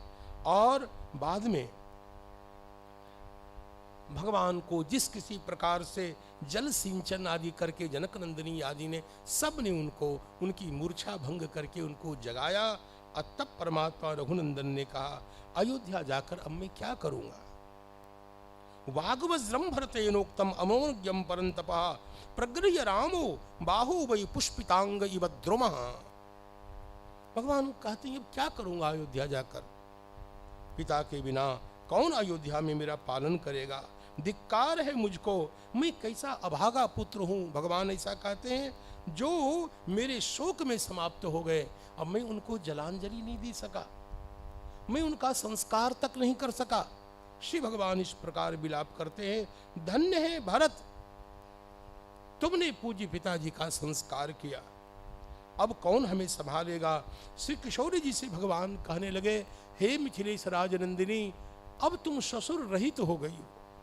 लक्ष्मण जी से भगवान कहने, लक्ष्मण अब तुम पितृहीन हो गए हो। लक्ष्मण, यो मृतः मम शोकेन समयान च संस्कृतः, मेरे शोक में मरने वाले मेरे पिता को मैंने संस्कृत तक नहीं कर सका, मैं उनका दाह संस्कार तक नहीं कर सका, मैं ज्येष्ठ पुत्र था, धिक्कार है मेरी ज्येष्ठता को। श्री भगवान ऐसा कह के विलाप करने लगे। सभी ने प्रभु को आश्वस्त किया है और संभाला है। प्रभु जलांजलि देने के लिए तत्पर हुए हैं। श्री किशोरी जी ने अपने ससुर के गुणों का स्मरण करते करते विलाप करना आरंभ किया है। प्रभु ने लक्ष्मण जी से कहा, लक्ष्मण चलो, पुत्रत्व की सिद्धि कैसे होती है? यहां लिखा है, उवाच लक्ष्मणं तत्र दुःखितो दुःखितं वचः आनयेंगुदिपिन्याकं चीरमाहर चोत्तरम। ऐसा वर्णन रामायणांतर में नहीं है, मेरा उत्तर चीर ले आओ। भगवान कहते हैं चलो इंगुदी पिन्याक, पिन्याक और इंगुदी एक फल विशेष, उससे हम क्या करेंगे? जलक्रियार्थम ताप्तस्य गमिष्यामि महात्मनः, मैं अपने महात्मा पिता के लिए जलक्रिया प्रदान करूंगा। हम सब चलते हैं मंदाकिनी। सीताम पुरस्तात् व्रजतु। देखो, कई प्रकार का गमन शुभ और अशुभ अलग अलग होता है। पत्नी आगे चले और पति पीछे चले, ऐसा चलना मांगलिक नहीं माना जाता। बहुत अशुभ काल में इस प्रकार की गति मानी जाती है और इसलिए भगवान कहते, सीते अब तुम आगे चलो। इतने से पता लगता है कि यह बहुत शोक का काल है। देखिए श्लोक देखिए, सीता पुरस्तात् व्रजतु त्वमेनम अभितो व्रज। लक्ष्मण, सीता के पीछे तुम चलो और बाद में मैं चलूंगा। अहम पश्चात गमिष्यामि गति हेसा सुदारुणा। इस प्रकार की गति दारुण होती है। किसी विशेष प्रयोजन के कारण हो दूसरी बात, मध्य में जो हुआ था, लक्ष्मण जी आगे हैं, श्री सीता जी पीछे हैं और यहां जनकनंदनी आगे हैं। अत्यंत दारुण गति के साथ भगवान मंदाकिनी नदी के तट पर आए हैं और दिशम याम्यम अभिमुखो रुदन वचनम अब्रवीत, स्नान किया है, उत्तराचीर ग्रहण किया है और भगवान दक्षिण की ओर मुंह करके और फूट फूट करके रोने लगे भगवान। और हाथ में जल लेकर के इंगुदे पिन्याक वाले जो कव्यग्रास है, जो पिंड है, उसको श्री भगवान ने हाथ में लिया है और क्या कहा है सुनिए। ये मंत्र बहुत ही बहुमूल्य मंत्र है। एतत्ते राजशार्दूल, अपने पूज्य पिताजी को लक्षित करके भगवान कहते हैं, एतत्ते राजशार्दूल विमलम तोयम अक्षयम, ये निर्मल परम पावन जल है। पितृलोक गतस्याद्य मद्दत्तम उपतिष्ठतो, मेरे द्वारा प्रदत्त जल आपको प्राप्त हो। आगे भगवान मंत्र का उच्चारण करते हैं और निर्वाप, निर्वाप कहते हैं वो पिंड को लेकर के भगवान मंत्र को उच्चारण करते हैं और कहते हैं, ऐंकुदम वदरेर मिश्रम पिन्याकम दर्भ संस्तरे, कुश की चटाई पर उस पिंड को लेकर के भगवान रखते हुए बोले, और इदम भूंक्ष महाराज, हे महाराज इस पिंड को आप ले जाएं, लें, स्वीकार करें। प्रीतो यदशना वयम यदन्न पुरुषो भवति तदन्नास्तस्य देवताः। अब इस वाक्य को थोड़ा समझिए। मुझे मिथिला वाली बात पुनः याद आ गई और मैंने यही श्लोक उनको उद्धृत किया था कि भगवान राम कहते हैं, यह एंगुदी पिन्याक और बदर से मिश्रित पिंड के लायक आप नहीं, आप राजाधिराज, लेकिन मैं करूं क्या? तपस्वी का जीवन जी रहा हूं और इसी प्रकार का निर्वाप मैं आपके लिए अर्पित कर सकता हूं। क्यों? यदन्न पुरुषो भवति तदन्नास्तस्य देवता। पुरुष जिस अन्न को ग्रहण करता है उसके देवता भी उसी प्रकार का अन्न ग्रहण करते हैं। मैं आपके अनुरूप वस्तु को नहीं ला सकता। मैं आपको एक ऐसी बात बता दूं, शायद आपने सुनी न हो। श्री डोंगरी जी महाराज भागवत की अनुपम व्याख्याता, अनुपम। श्री डोंगरी जी महाराज इसी प्रकार भागवत की कथा कहते थे और यहाँ ये तखत के चतुर्थ चरण के ठीक पास मैं सुनता रहता था। मुझे बड़े प्यार से रामदास कहते थे, रामदास इधर आओ, बड़ा स्नेह करते थे। अब वो भगवान नंदनंदन के लिए उनके जो इष्टदेव भगवान बालकृष्ण लाल थे, सूखी सूखी 2 रोटी और राम रस, आप समझ गए? तो मुझसे नहीं रहा गया।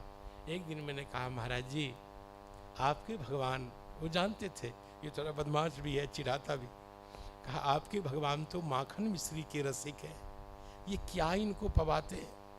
उन्होंने ऐसी बात कही, कहा रामदास मैं चोरी करूंगा, इनको अच्छा लगेगा। मैं चोरी करके गलत ढंग से धन संग्रह करके इनके लिए कुछ भोजन की वस्तु लाऊं, इनको अच्छा लगेगा क्या? इसका अर्थ है कि मैं जैसा ग्रहण करता हूं धर्म पूर्वक, वही इनको भी पवाऊंगा। यदन्न पुरुषो भवति तदन्नास्तस्य देवता। श्री भगवान ने जब ऐसा कहा, मैंने मिथिला में भी यही उत्तर दिया।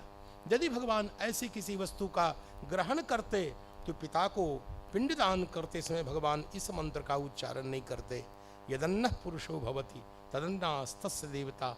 तब वो पंडित जी महाराज माने, नहीं तो सीधे मुझे निगलने के चक्कर में थे। अरे महाराज प्रखर पंडित मीमांसक, उनसे कौन उलझे। इसके बाद भगवान ने इसको संपन्न किया। श्री भगवान वाल्मीकि जी कहते हैं, भगवान इस क्रिया को संपन्न करके आए श्री सीता जी के साथ, और भगवती सीता माता भगवान दोनों जोर जोर से कुटी में आकर के रोने लग गए। वाल्मीकि जी तो कहते हैं भगवान इतनी जोर से रोने लग गए पिताजी को याद करके कि उनकी प्रतिध्वनि पर्वत की कंदराओं से टकरा करके आने लग गई। आप समझते हैं, यह मानवता है। भगवान परमात्मा है, ब्रह्म है, देवता है, देवताओं के भी प्रपितामह है, ये अपनी जगह सत्य है। लेकिन लोक शिक्षा के लिए, धर्म की शिक्षा के लिए हमें ऐसा भगवान चाहिए जो धर्म का परिपालन करता हो, शास्त्र विधि का प्रतिपालन करता हो, अपने माता पिता आदि के लिए तर्पण करता हो, संध्या वंदन करता हो। हमें ऐसा भगवान चाहिए, वो हमको शिक्षा देगा। अब भगवान जगत की सृष्टि करते हैं, उसमें क्या शिक्षा है?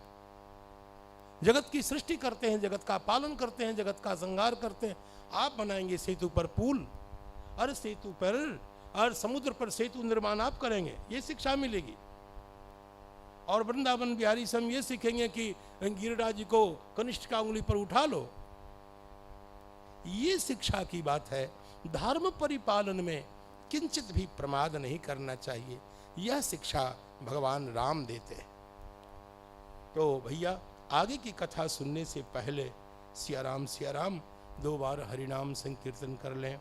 श्री राम जय जय राम। श्री राम जय जय राम। श्री राम जय जय राम। श्री राम जय जय राम। सीताराम जय सीताराम। सीताराम जय सीताराम। सीताराम जय सीताराम, सीताराम जय सीताराम, सीताराम जय सीताराम,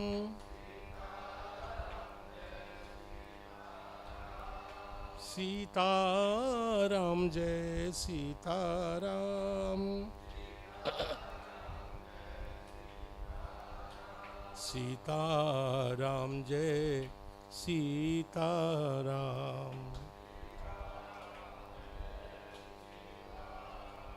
श्री जानकी रमण भगवान की, श्री जानकी नाथ भगवान की, श्री सीतारामचंद्र भगवान की, श्री अंजनी नंदन भगवान की, श्री उमा महेश्वर भगवान की, महर्षि वाल्मीकि जी महाराज की, श्रीमद् वाल्मीकि रामायण जी की जय जय सीताराम। उधर भगवान वशिष्ठ के साथ सारी माताएं प्रभु के दर्शन के लिए मंदाकिनी जी की ओर चल पड़े हैं।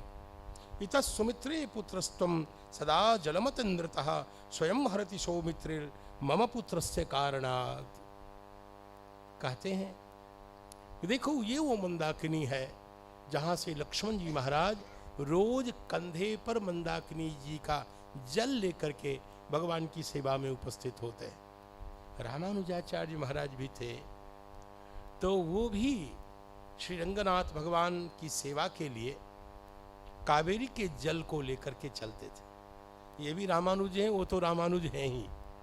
लक्ष्मण जी यही सेवा थी। मुझे लगता है श्री रामानुजाचार्य ने इस सेवा को इसीलिए स्वीकार किया कि लक्ष्मण जी भी यही सेवा करते थे। सुमित्रा जी से कहा भगवान वशिष्ठ ने, देवी तुम्हारे जो पुत्र लक्ष्मण हैं इसी मंदाकिनी जी से जल भर करके भगवान सीताराम जी के लिए उपस्थापित कराते ऊपर। इस प्रकार यहाँ वर्णन हुआ है। राघवेन पितुर्दत्तम पश्ये तद यथा विधि तस्य देव समानस्य पार्थिवस्य महात्मनः अतो दुःखतरं लोके न किंचित प्रतिभाति में यत्र रामः ददुर दद्यात् इंगुलक्षोध बुद्धिमान। और उस जगह का दर्शन किया जहाँ भगवान ने तर्पण श्राद्ध आदि किया था। तुलसीदास जी ने भी, ओह गोस्वामी जी तो गोस्वामी जी हैं, उनकी लेखनी की तो कोई समता त्रिभुवन में नहीं है। शुद्ध सुभये साधु सम्मत अस। गोस्वामी जी जानते हैं कि भगवान में अपावनता का, अशौच का स्पर्श की कल्पना भी पाप है, लेकिन भगवान हमारे मर्यादा पुरुषोत्तम है। पिता की मृत्यु की बात को उनको सुनकर उनको अशौच लगे और तदनुसार भगवान सारी क्रिया करें और बाद में यथा समय भगवान राम शुद्ध माने जाएं, ये कितनी बड़ी बात है। और तब गोस्वामी जी को लगा कि कोई पूछ सकता है क्या भगवान जीव हैं? क्या भगवान शास्त्र की मर्यादा भगवान के लिए? क्या पाप पुण्य के अंतर्गत भगवान आते हैं? तुलसीदास जी ने कहा आते तो नहीं है। भगवान की ये चेष्टा लोक शिक्षण के लिए है। जैसे गंगा जी में तीर्थों का आवाहन होता है, तीर्थों का आवाहन, गंगा जी तो परम पावन है लेकिन होता है, वैसे ही नित्य पावन भगवान में लोक शिक्षण के लिए ये लीला है और इसका कोई दूसरा प्रयोजन नहीं है। यहां भी वैसा ही वर्णन किया गया। प्रभु ने माताओं के चरणों में वंदन किया। माताओं ने श्री ठाकुर जी के पीठ को सहलाते हुए हाथ फेरा है। श्री सीता जी ने भी माताओं के चरणों में वंदन किया। कौशल्या, कैकेयी, सुमित्रा जी के चरणों में सामने हाथ जोड़कर जगदम्बा खड़ी रही हैं। किशोरी जी की उस दशा को देख करके तीनों माताएं बिलख बिलख करके रोने लग गई हैं। और जीवन मूरी जिमि जोगवन रहे दीप बात नहीं टारन कहूं, कहने वाली कौशल्या माता ने जब श्री जनकनंदिनी को देखा, क्या दशा हो गई। राम पत्नी कथम दुखम संप्राप्ता विजने जने पद्म मातप संतप्तम परिक्लिष्टमिवोत्पलम, जैसे कोई कमल आग में झुलस गया हो, ददकती अग्नि की ज्वाला में झुलसे हुए कमल के समान, जैसे परिक्लिष्टमिवोत्पलम, कमल को किसी ने मसल दिया है। रोने लग गई है कौशल्या माता। कांचनम रजसा ध्वस्तम, सोने का आभूषण अचानक धूल से आच्छन्न हो जाए। क्लिष्टम चंद्रमिमाम्बुदैहि, जैसे बादल से चंद्रमा घिर जाए। जो दशा होती है उस दशा का दर्शन जनकनंदिनी जी का दर्शन करके हुआ है।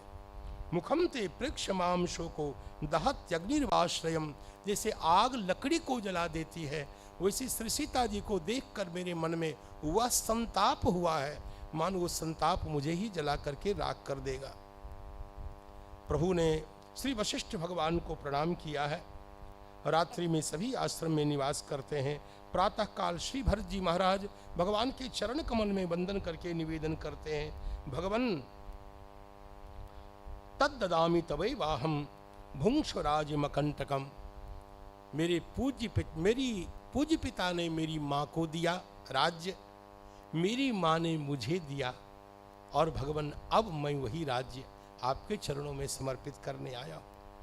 पहले क्या था कि धर्मतः आप ही राजा हैं, और अब भरत जी दूसरी नीति कर रहे हैं, अवलंबन कर रहे हैं। वो ये है कि आप एक बार मान भी लेते हैं कि मेरा राज्य हो गया, तो भी मैं निवेदन करता हूँ कि पिता ने मेरी माँ को, मेरी माँ ने मुझे दे दिया, और मैंने एक बार राज्य को ले लिया, अब बड़े भाई के चरणों में अर्पित करने आया हूँ। इसी बुद्धि से आप स्वीकार कर लीजिए। भगवान से श्री भरत जी महाराज ने इसे कहा, और भरत जी ने कहा, जैसे अश्व की गति का अनुहरण गर्दभ नहीं कर सकता, जैसे गरुड़ की गति का अनुहरण काक नहीं कर सकता, ठीक वैसे भगवान हम राजा के राजधर्म के योग्य नहीं, त्वमेव राजा धर्मज्ञ इति रामं वचो ब्रवीत, आप ही राजा हैं, आप ही धर्मात्मा हैं। ऐसा निवेदन जो ही श्री भरत जी ने भगवान के चरणों में किया, श्री भगवान कहने लगे, देखो भरत, जीव परतंत्र होता है, स्वेच्छाचारी नहीं, स्वेच्छा से वो कुछ नहीं कर सकता है। सर्वसमर्थ काल परमात्मा अंतर्यामी, कर्मानुसार उसको निश्चित करते हैं। ईश्वर सर्वभूतानां हृदयेर्जुन तिष्ठति, यह व्यवस्था है। ब्राह्मण सर्वभूतानां भूतानि यंत्रारूढ़ानि मायया, इस व्यवस्था के अनुरूप अतः मेरे वनवास में श्री कैकेयी जी के द्वारा प्रेरित राजा थे, और उसमें तुम कहीं से कोई कारण नहीं हो। जहाँ तक पिता की मृत्यु की बात है, तो हमारी पूज्य पिता शोक के योग्य नहीं है, वो निश्चित ही आदरणीय है। और भगवान ने एक श्लोक कहा, बहुत मूल्यवान, मेरा परम प्रिय श्लोक है, सर्वे क्षयामता निचयाः। इस श्लोक का चिंतन करे व्यक्ति तो साधु हो जाए। भगवान के मुख से निकला श्लोक है। संसार में जितने भी उपचय हैं, इन्हें जमा, भीड़, सब ध्वस्त होने के लिए, सब एक न एक दिन वह ढेर ध्वस्त होना है।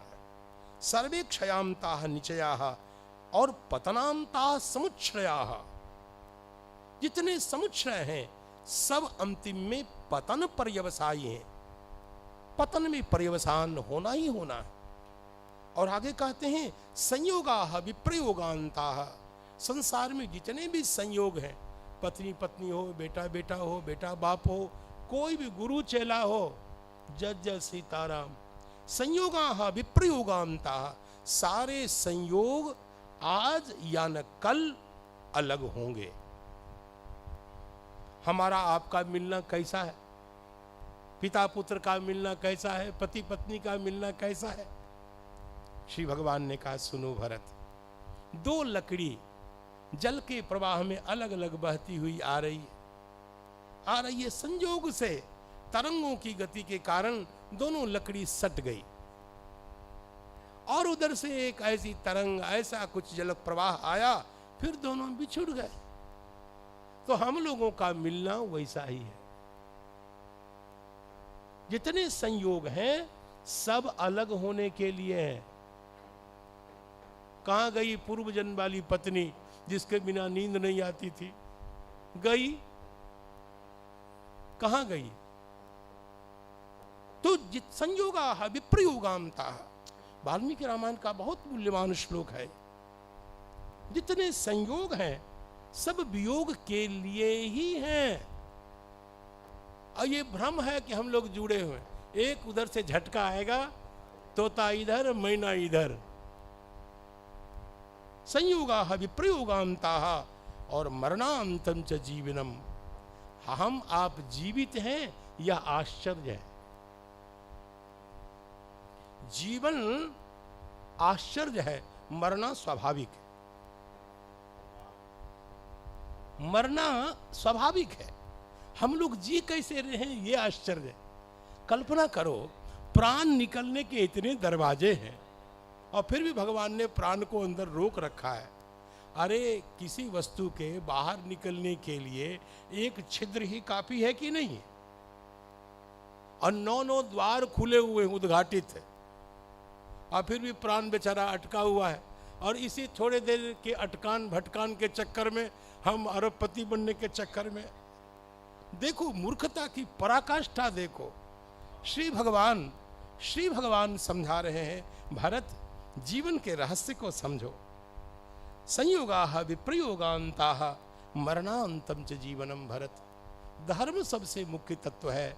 धर्म का परिपालन करो जब तक जीवन प्राप्त है।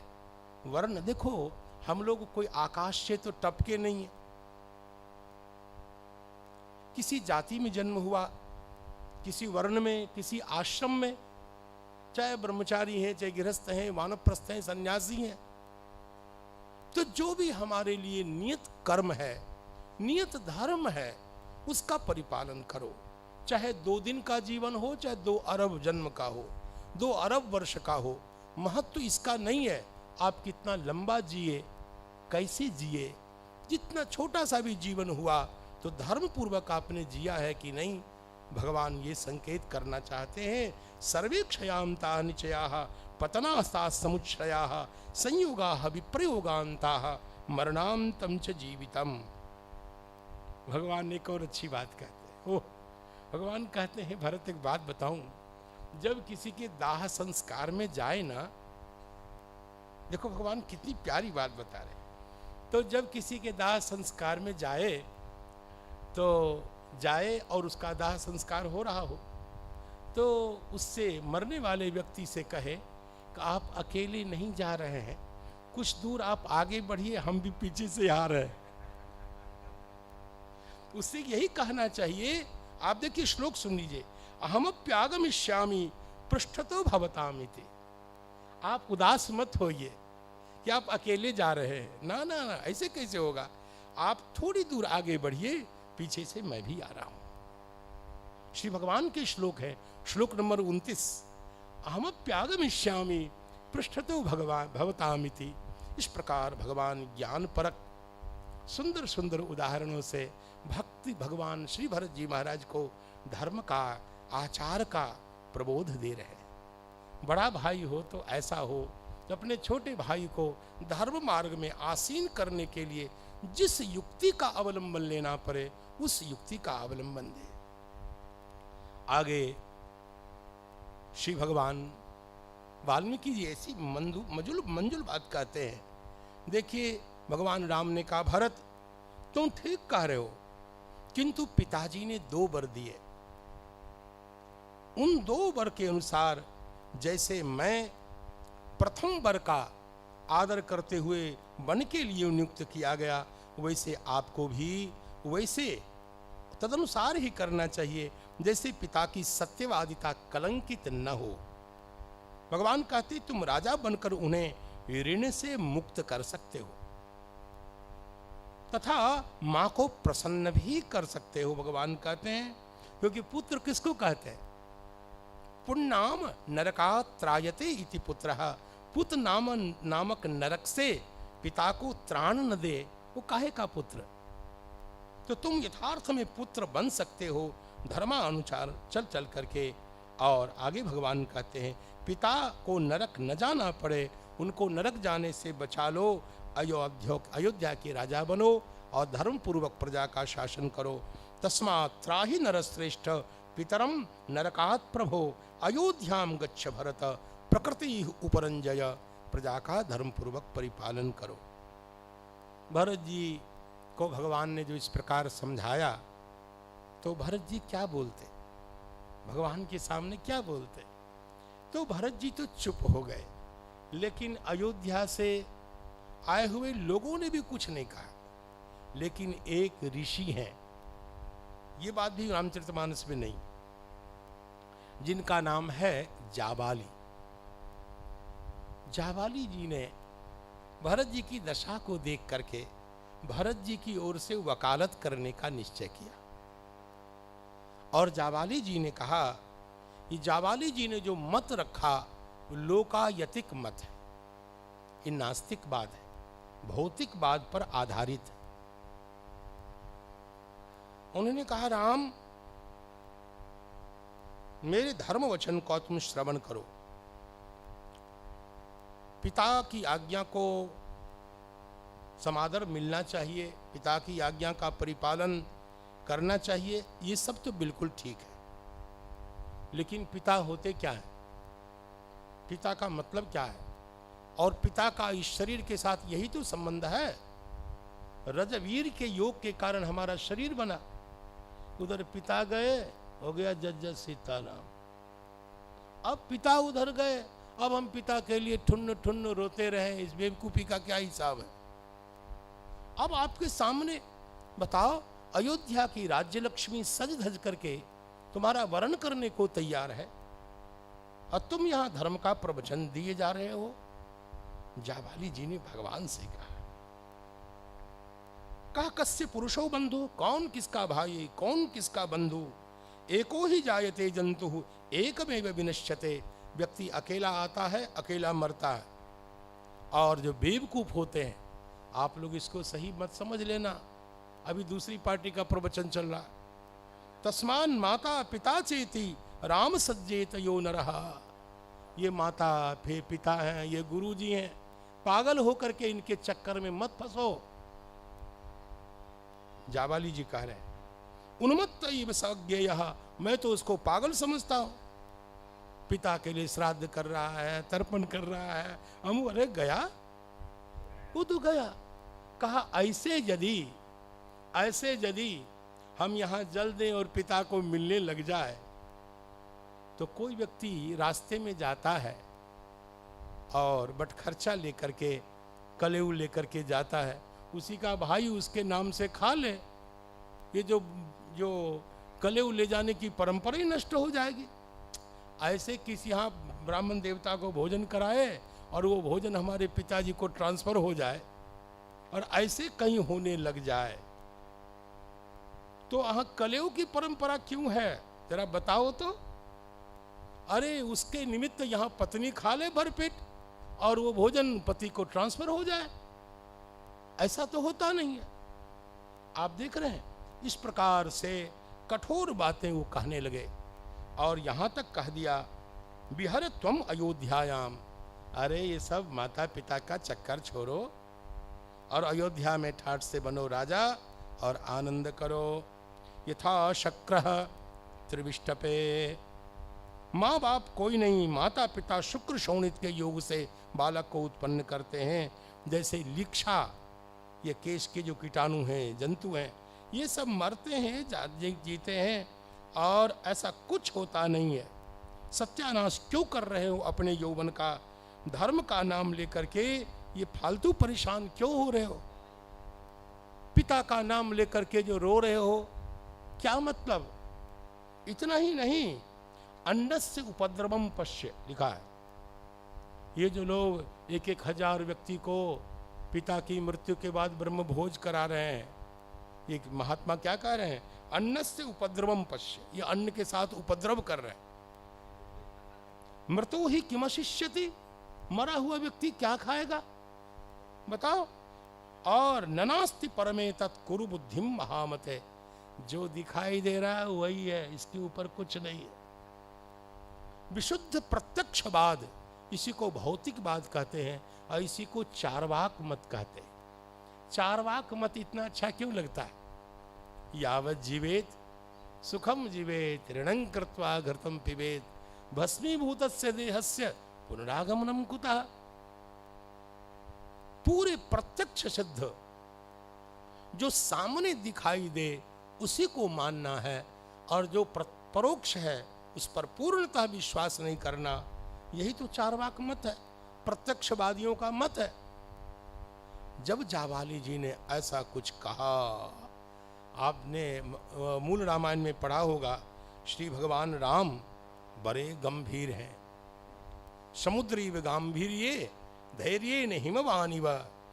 लेकिन ऐसा हिमालय हिल गया जब जावाली जी ऐसा, जब धर्मशास्त्र अपने आचार विचार वेद के प्रामाण्य पर महात्मा ने जब आरोप लगा दिया, तो भगवान रघुनंदन की भ्रिकुटी तन गई। और भगवान ने क्या कहा आप जानते हैं? ओहो, परमात्मा ने कहा, श्लोक बोल देता हूं, कहा मैं पिता के उस कर्म की निंदा करता हूं कि मेरे पिता की मंत्रिमंडल में आपके जैसा मूर्ख।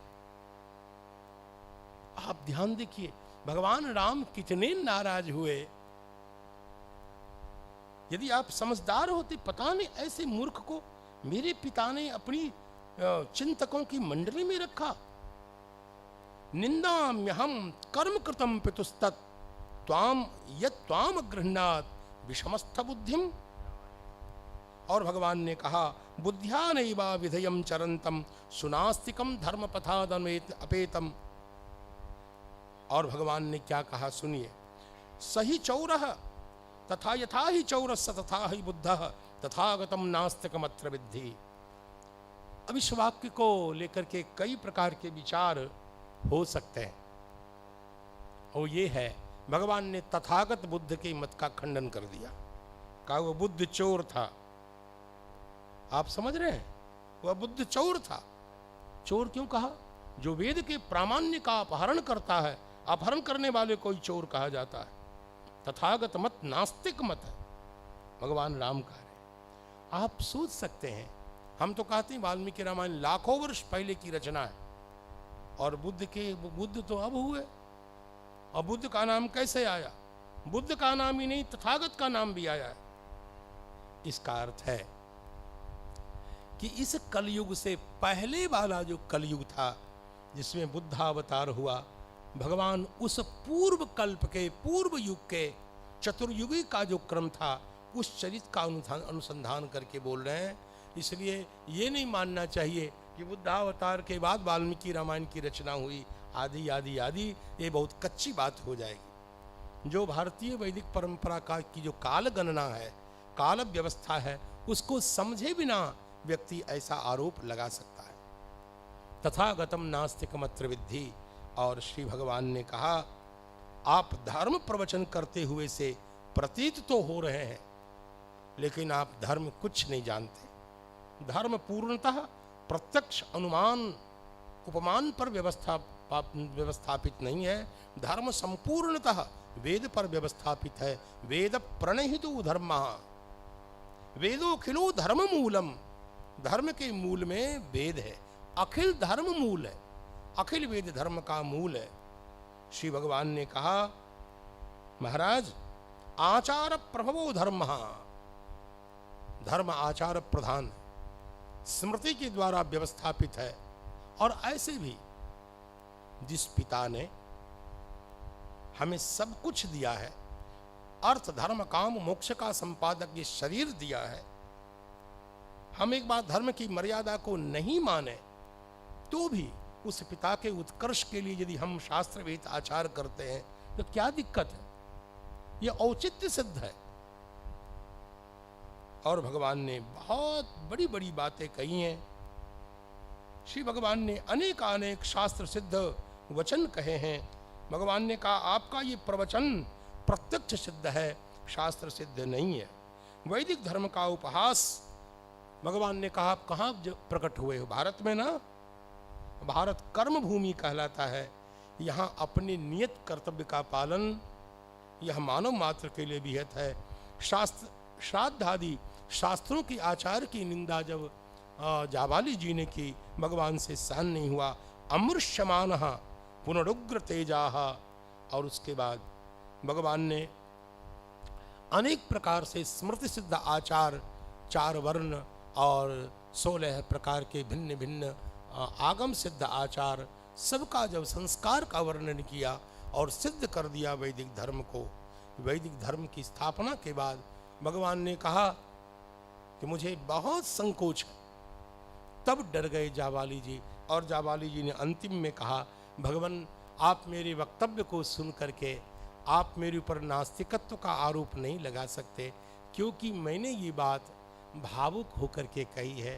जब आप भरत जी को निरंतर डांट रहे थे, भरत जी को अयोध्या भेजने के चक्कर में थे, तब मेरे हृदय में करुणा आ गई। हमें लगा कि भरत जी की ओर से तो कोई वकालत कर ही नहीं रहा है। तब मुझे नास्तिकवाद का आश्रय लेकर के भरत जी के पक्ष को स्थापित करना पड़ा। लिखा है निवर्तनार्थम तव राम कारणात्, आपको अयोध्या वापस लिए चलने के लिए मैंने थोड़ी नास्तिकता का आश्रय लिया। प्रसादनार्थम मया एतत् उदीरितम, यह जो मैंने उदीरित किया वह भरत को प्रसन्न करने के लिए, भरत की ओर से बोलने के लिए, अन्यथा आप मुझे नास्तिक नहीं समझे। और उसके अनंतर बस सद्य, अब 1-2 लाइन में भगवान ने, चलो मैं 1-2 मिनट में ही पूरा कर देता। भगवान ने भरत जी को समझाते हुए कहा, भरत देखो, लक्ष्मीश्चंद्रादपेयाद वा हिमवान वा हिमम त्यजेत अतिया सागरो बेलाम न प्रतिज्ञाम हम पितो। इसका अर्थ है लक्ष्मी ही चंद्राद, चंद्रमा से चांदनी अलग हो जाए या असंभव संभव हो सकता है। हिमवान वा हिमम त्यजेत, हिमालय बर्फ से रहित हो जाए, असंभव संभव हो सकता है। अतिया सागरो बेलाम, समुद्र अपने तट का अतिक्रमण कर ले, यह असंभव भी संभव हो सकता है। लेकिन मैं धर्म से, अपने पिता को दिए गए वचन से अलग नहीं हो सकता। यह भगवान का मर्यादा पुरुषोत्तम स्वरूप प्रकट हो गया। उसके बाद भगवान वाल्मीकि कहते हैं, श्री भरत जी महाराज ने कहा, भगवान आपके आदेश का परिपालन करूंगा। भगवान ने कहा, एक बात और सुन लो, मातरम रक्षक कैकेयी, तुम्हें मेरी शपथ है भरत, मेरी माँ कैकेयी को कुछ नहीं कहोगे। मेरी शपथ, मैं जनकनंदिनी का शपथ देकर के बताता हूं, मातरम रक्षक कैकेयी मारुषम कुरुताम प्रति, कभी क्रोध भी व्यक्त नहीं करना। मया से सीतया चैव, मैं अपने लिए और जनकनंदिनी की भी शपथ देकर के कहता हूं कि ऐसा कभी नहीं करोगे। और जब आश्रय अवलंबन की याचना की गई तो भगवान ने अपनी सुंदर पादुका श्री भरत जी महाराज को दे दी है। सपादुके ते भरत स्वलंकृते महोज्वलम संपरिगृह्य धर्मवित प्रदक्षिणम चैव चकार राघवम चकार चैव उत्तम नागमूर्धनि। भगवान ने अपने चरण उस पर रख दिए और उस पादुका को श्री भरत जी ने मस्तक पर धारण कर लिया। व्यसर्जयत राघव वंशवर्धना, उसके बाद श्री भरत जी महाराज को भगवान ने वहाँ से मुक्त किया और भरत जी वहाँ से चले। वाल्मीकि जी कहते हैं, भगवान राम के लिए स्थित स्वधर्मे हिमवान निवाचल, हिमालय के समान अचल भगवान अपने धर्मों पर आसीन रहे। अपने भाई को याद कर, अपने स्वजन को याद कर, माता पिता को याद करके भगवान रोते हुए अपनी कुटी में प्रविष्ट हुए। इसका मतलब क्या? भगवान के हृदय में दया करुणा नहीं है, ऐसा नहीं है। करुणा के कारण भगवान बिलख बिलख करके रो रहे थे, रोते रोते भगवान ने कुटी में प्रवेश किया। लेकिन जब धर्म की बात आएगी, जब आचार की बात आएगी, तब वहाँ कोई दया नहीं, तब भगवान अत्यंत। इसलिए वज्रादपि कठोराणि मृदूनि कुसुमादपि लोकोत्तराणां चेतांसी कौनु विज्ञातुमर्हसि। तुलसीदास जी ने तो इस प्रसंग को ऐसा मधुर बना दिया। श्री भरत जी को जब पादुका मिली तो तुलसीदास जी ने कहा, कौन कहता है कि भगवान राम वापस नहीं आए? पादुका के रूप में ये संपुट है सीताराम जी का परम प्रेम का, ये मधुर संपुट है। और जस सुख तस सुख जस सिय राम रहे थे, वो दोनों पादुका को जब भरत जी ने छुआ, स्पर्श किया, तो उनको लगा सीताराम जी मेरे प्रेम के कारण अयोध्या वापस चल रहे हैं। यह उत्प्रेक्षा, जबरदस्त उत्प्रेक्षा श्रीमद् गोस्वामी तुलसीदास जी की है। और श्री अयोध्या श्री भरत आदि के साथ समस्त परिकर वापस आए। और अयोध्या कैसी लग रही है दूर से, श्री भगवान वाल्मीकि कहते हैं जैसे अंधकाराच्छन्न कोई नगर हो, पीड़ित सेना हो और नीरस शुष्क कोई बुझाई गई अग्निशिखा हो, ऐसी अयोध्या प्रतीत हो रही थी। आपदग्रस्त सेना के समान अयोध्या प्रतीत हो रही थी। शांत जलोर्मी, जल की तरंग से मंडित समुद्र जब शांत हो जाए उसकी जो दशा है वैसी दशा अयोध्या की हो गई थी। नीरव हवन के बाद मानो जिसकी बेदी बुझा दी गई हो, ऐसी अयोध्या प्रतीत हो रही थी। और मणि रहित माला के समान अयोध्या लग रही थी। और पतित तारा, ऐसे आकाश में चमकने वाली तारा कहीं धरती पर गिर गई हो, वैसी तारा के समान अयोध्या लग रही थी। ऐसी अयोध्या जैसे मानो दग्ध वनलता हो, ऐसी प्रत्यंचा जो बाण के द्वारा काट दी गई हो, ऐसी प्रत्यंचा के समान अयोध्या प्रतीत हो रही थी। चंदन माला जिसकी सारी मणिमाला अलग हो गई हो। और अब तो अयोध्या में उत्सव उल्लास सब बंद हो गया। नोत्सवा संप्रवर्तन्ते राम शोकादि कर्षिते पुरी। और सानु साहिनूनम मम भ्रात्रा पुरस्यास्य दुर्गता। अब यहाँ कहते हैं भरत जी आए, नंदिग्रामे करोद्राज्यम रामागमन कांक्षया। भगवान के आगमन की प्रतीक्षा में मही खनि कुश साथरी सुहाई हो गया, धरती को खोदा। इसलिए कि भगवान यदि शैया पर पर्यंक पर हों तो हम धरती पर सोए।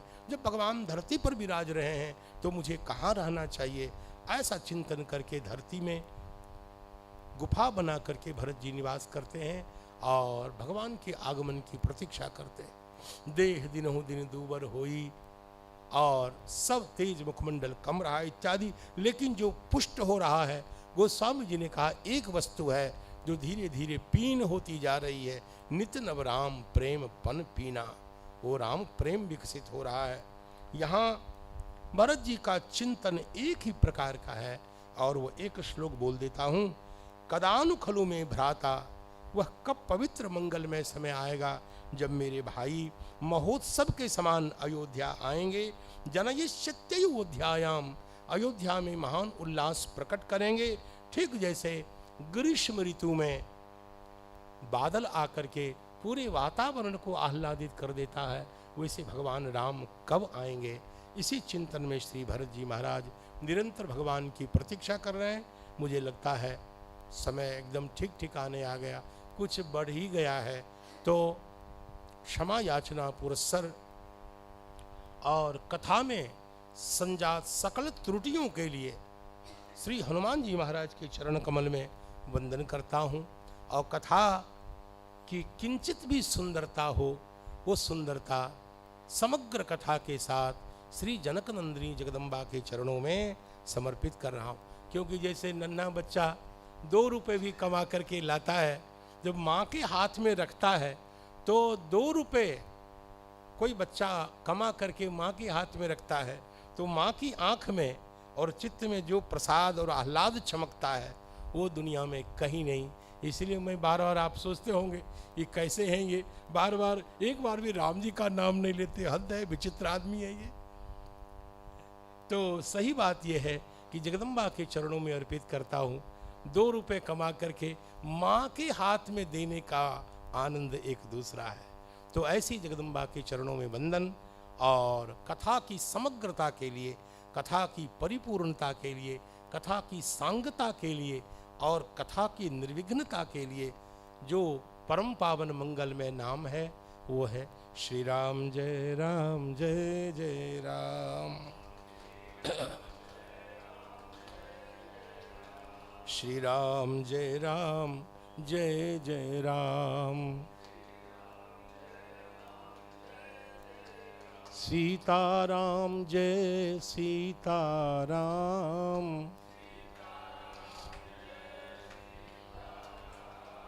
सीताराम जय सीताराम।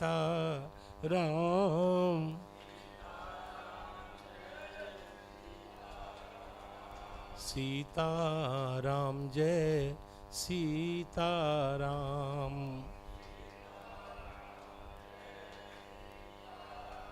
सीताराम जय सीताराम। सीताराम जय सीताराम। सीताराम जय सीताराम। श्री जानकी जीवन भगवान की, श्री जानकी रमण भगवान की, श्री सीताराम चंद्र भगवान की, श्री अंजनी नंदन भगवान की, श्री भवानी शंकर भगवान की, श्री भगवान रामानंदाचार्य महाराज की, श्री महर्षि वाल्मीकि जी महाराज की, श्रीमद् गोस्वामी तुलसीदास जी महाराज की, श्री अयोध्या धाम की जय हो, श्री सरयू माता की, समस्त पूर्वाचार्यों की जय हो। जय जय सीता।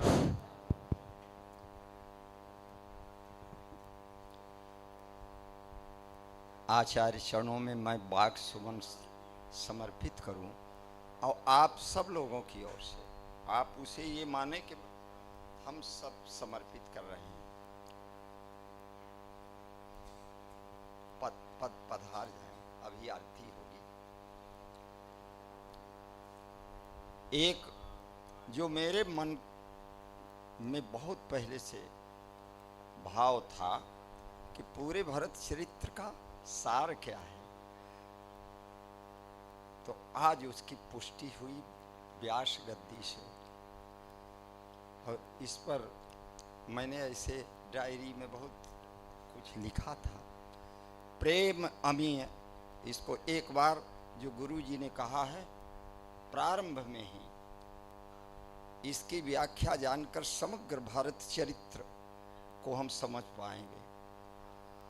प्रेम अमीय मंदर विरह, भरत पयोधि गंभीर, मथि प्रगट्यो सुर साधु हित, कृपा सिंधु रघुवीर। अब इसकी व्याख्या आप सुन चुके गुरु जी से, लेकिन यदि पूरे 9 दिन तक इसी पर चर्चा हो तब हमको लगेगा कि अंश सुना था, अंशी अब आया। पूरे 9 दिन तक इसी प्रकार से आचार्य चरण पूरे मन से हम बालकों को देखकर, हम अल्पज्ञों को देखकर जितनी परिश्रम कर रहे हैं, जितनी कृपा कर रहे हैं, उसके हम सब लोग पात्र नहीं हैं। आपका विद्यार्थी बनने की भी पात्रता नहीं है हम सब लोगों में। जो ये भाव जिसके मन में जितना सुदृढ़ होगा उतना हम सुन पाएंगे, समझ पाएंगे। ये आचार्य चरणों की अयोध्या में हम सब लोगों के ऊपर कृपा घन की बरसात हो रही है, ये समझें आप सब लोग। बहुत भाग्यशाली हैं हम सब लोग। और फिर गोस्वामी तीन बात अब बार बार हमारे आचार्य चरण के मुखार बिंद से ये निकल रहा है कि गोस्वामी तुलसीदास जी, तो मैं गदगद, क्योंकि एमए में हमारे वही थे वो, तुम अपनी पार्टी आए तो वो गोस्वामी तुलसीदास जी खूब नंबर दिलाया है। गोस्वामी जी फिर कहते हैं भूलने न पावे प्रेम, वो दार्शनिक पक्ष है। प्रेम अमी मंदर विरह, भरत पयोधि गंभीर। यदि कोई इतना भी कह दे कि भारत और कुछ नहीं, गंभीर समुद्र है। काहे के समुद्र है? पानी वाले नहीं, प्रेम रूपी अमृत के समुद्र हैं। और उससे ही अमृत निकलता है। उसमें ये नहीं दही नहीं मथना है, अमृत को ही अमृत आनंद मथेगा। अमृत को आनंद स्वयं मथेगा, सुर साधु हित। महात्माओं के लिए अब वो अमृत मंथन तो केवल देवताओं के लिए हुआ था, लेकिन ये धरती पर हो रहा है अमृत मंथन, तो सुर साधु हित जो सज्जन पुरुष हैं यहाँ के उनको भी मिलेगा उसमें भाग। देवताओं को तो मिलेगा, देवताओं का कल्याण होगा, रावण वध होगा, भगवान बन जाएंगे, लेकिन हम सब लोगों को धर्म की परिभाषा समझ में आएगी। और फिर एक तीसरी बात, जो न होत जग जन्म भरत को, तो सकल धर्म धूरी धरणी धरत को। ये 3 चौपाइयाँ और अंत में वशिष्ठ जी का निर्णय शास्त्र को हाशिए पर रखकर, समुझब कहब करब तुम जोई, धर्म सार जनि है जग सोई, हुई है जग सोई। अब पूछने की बात नहीं है बेटे, जो तुम समझोगे, जो तुम कहोगे और जो तुम करोगे वही शास्त्र बन जाएगा। आज हम सब लोग धन्य हुए। आप लोग एक बार अपने ओर से साधु साधु कहकर आचार्य चरणों में अपनी प्रणति निवेदन करें। साधु साधु साधु। आज की कथा ही पर्याप्त है धन्य होने के लिए। इन्हीं शब्दों के साथ मैं अपने धृष्टता के लिए क्षमा प्रार्थना के साथ मध्याह्न आरती के लिए आचार्यों को आमंत्रित करता हूँ। आइए, और आज के यजमान हमारे मिश्र जी पधारें और आचार्य चरणों की आरती करें। दोनों तीनों लोग हम एक साथ करेंगे। बोले आनंद कंद भगवान की।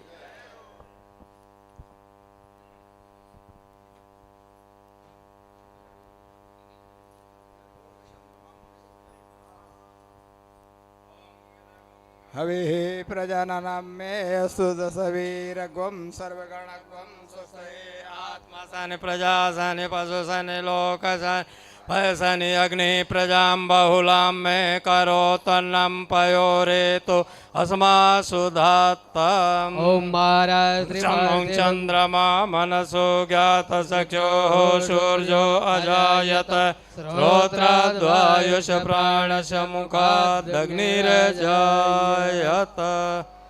ओम त्रिपार्थिवगुं रजः पितुरप्रायधामभिः दिवा सदा गुं शिवृहतीव तिष्ठत् आत्वेषां वर्तते तरणौ।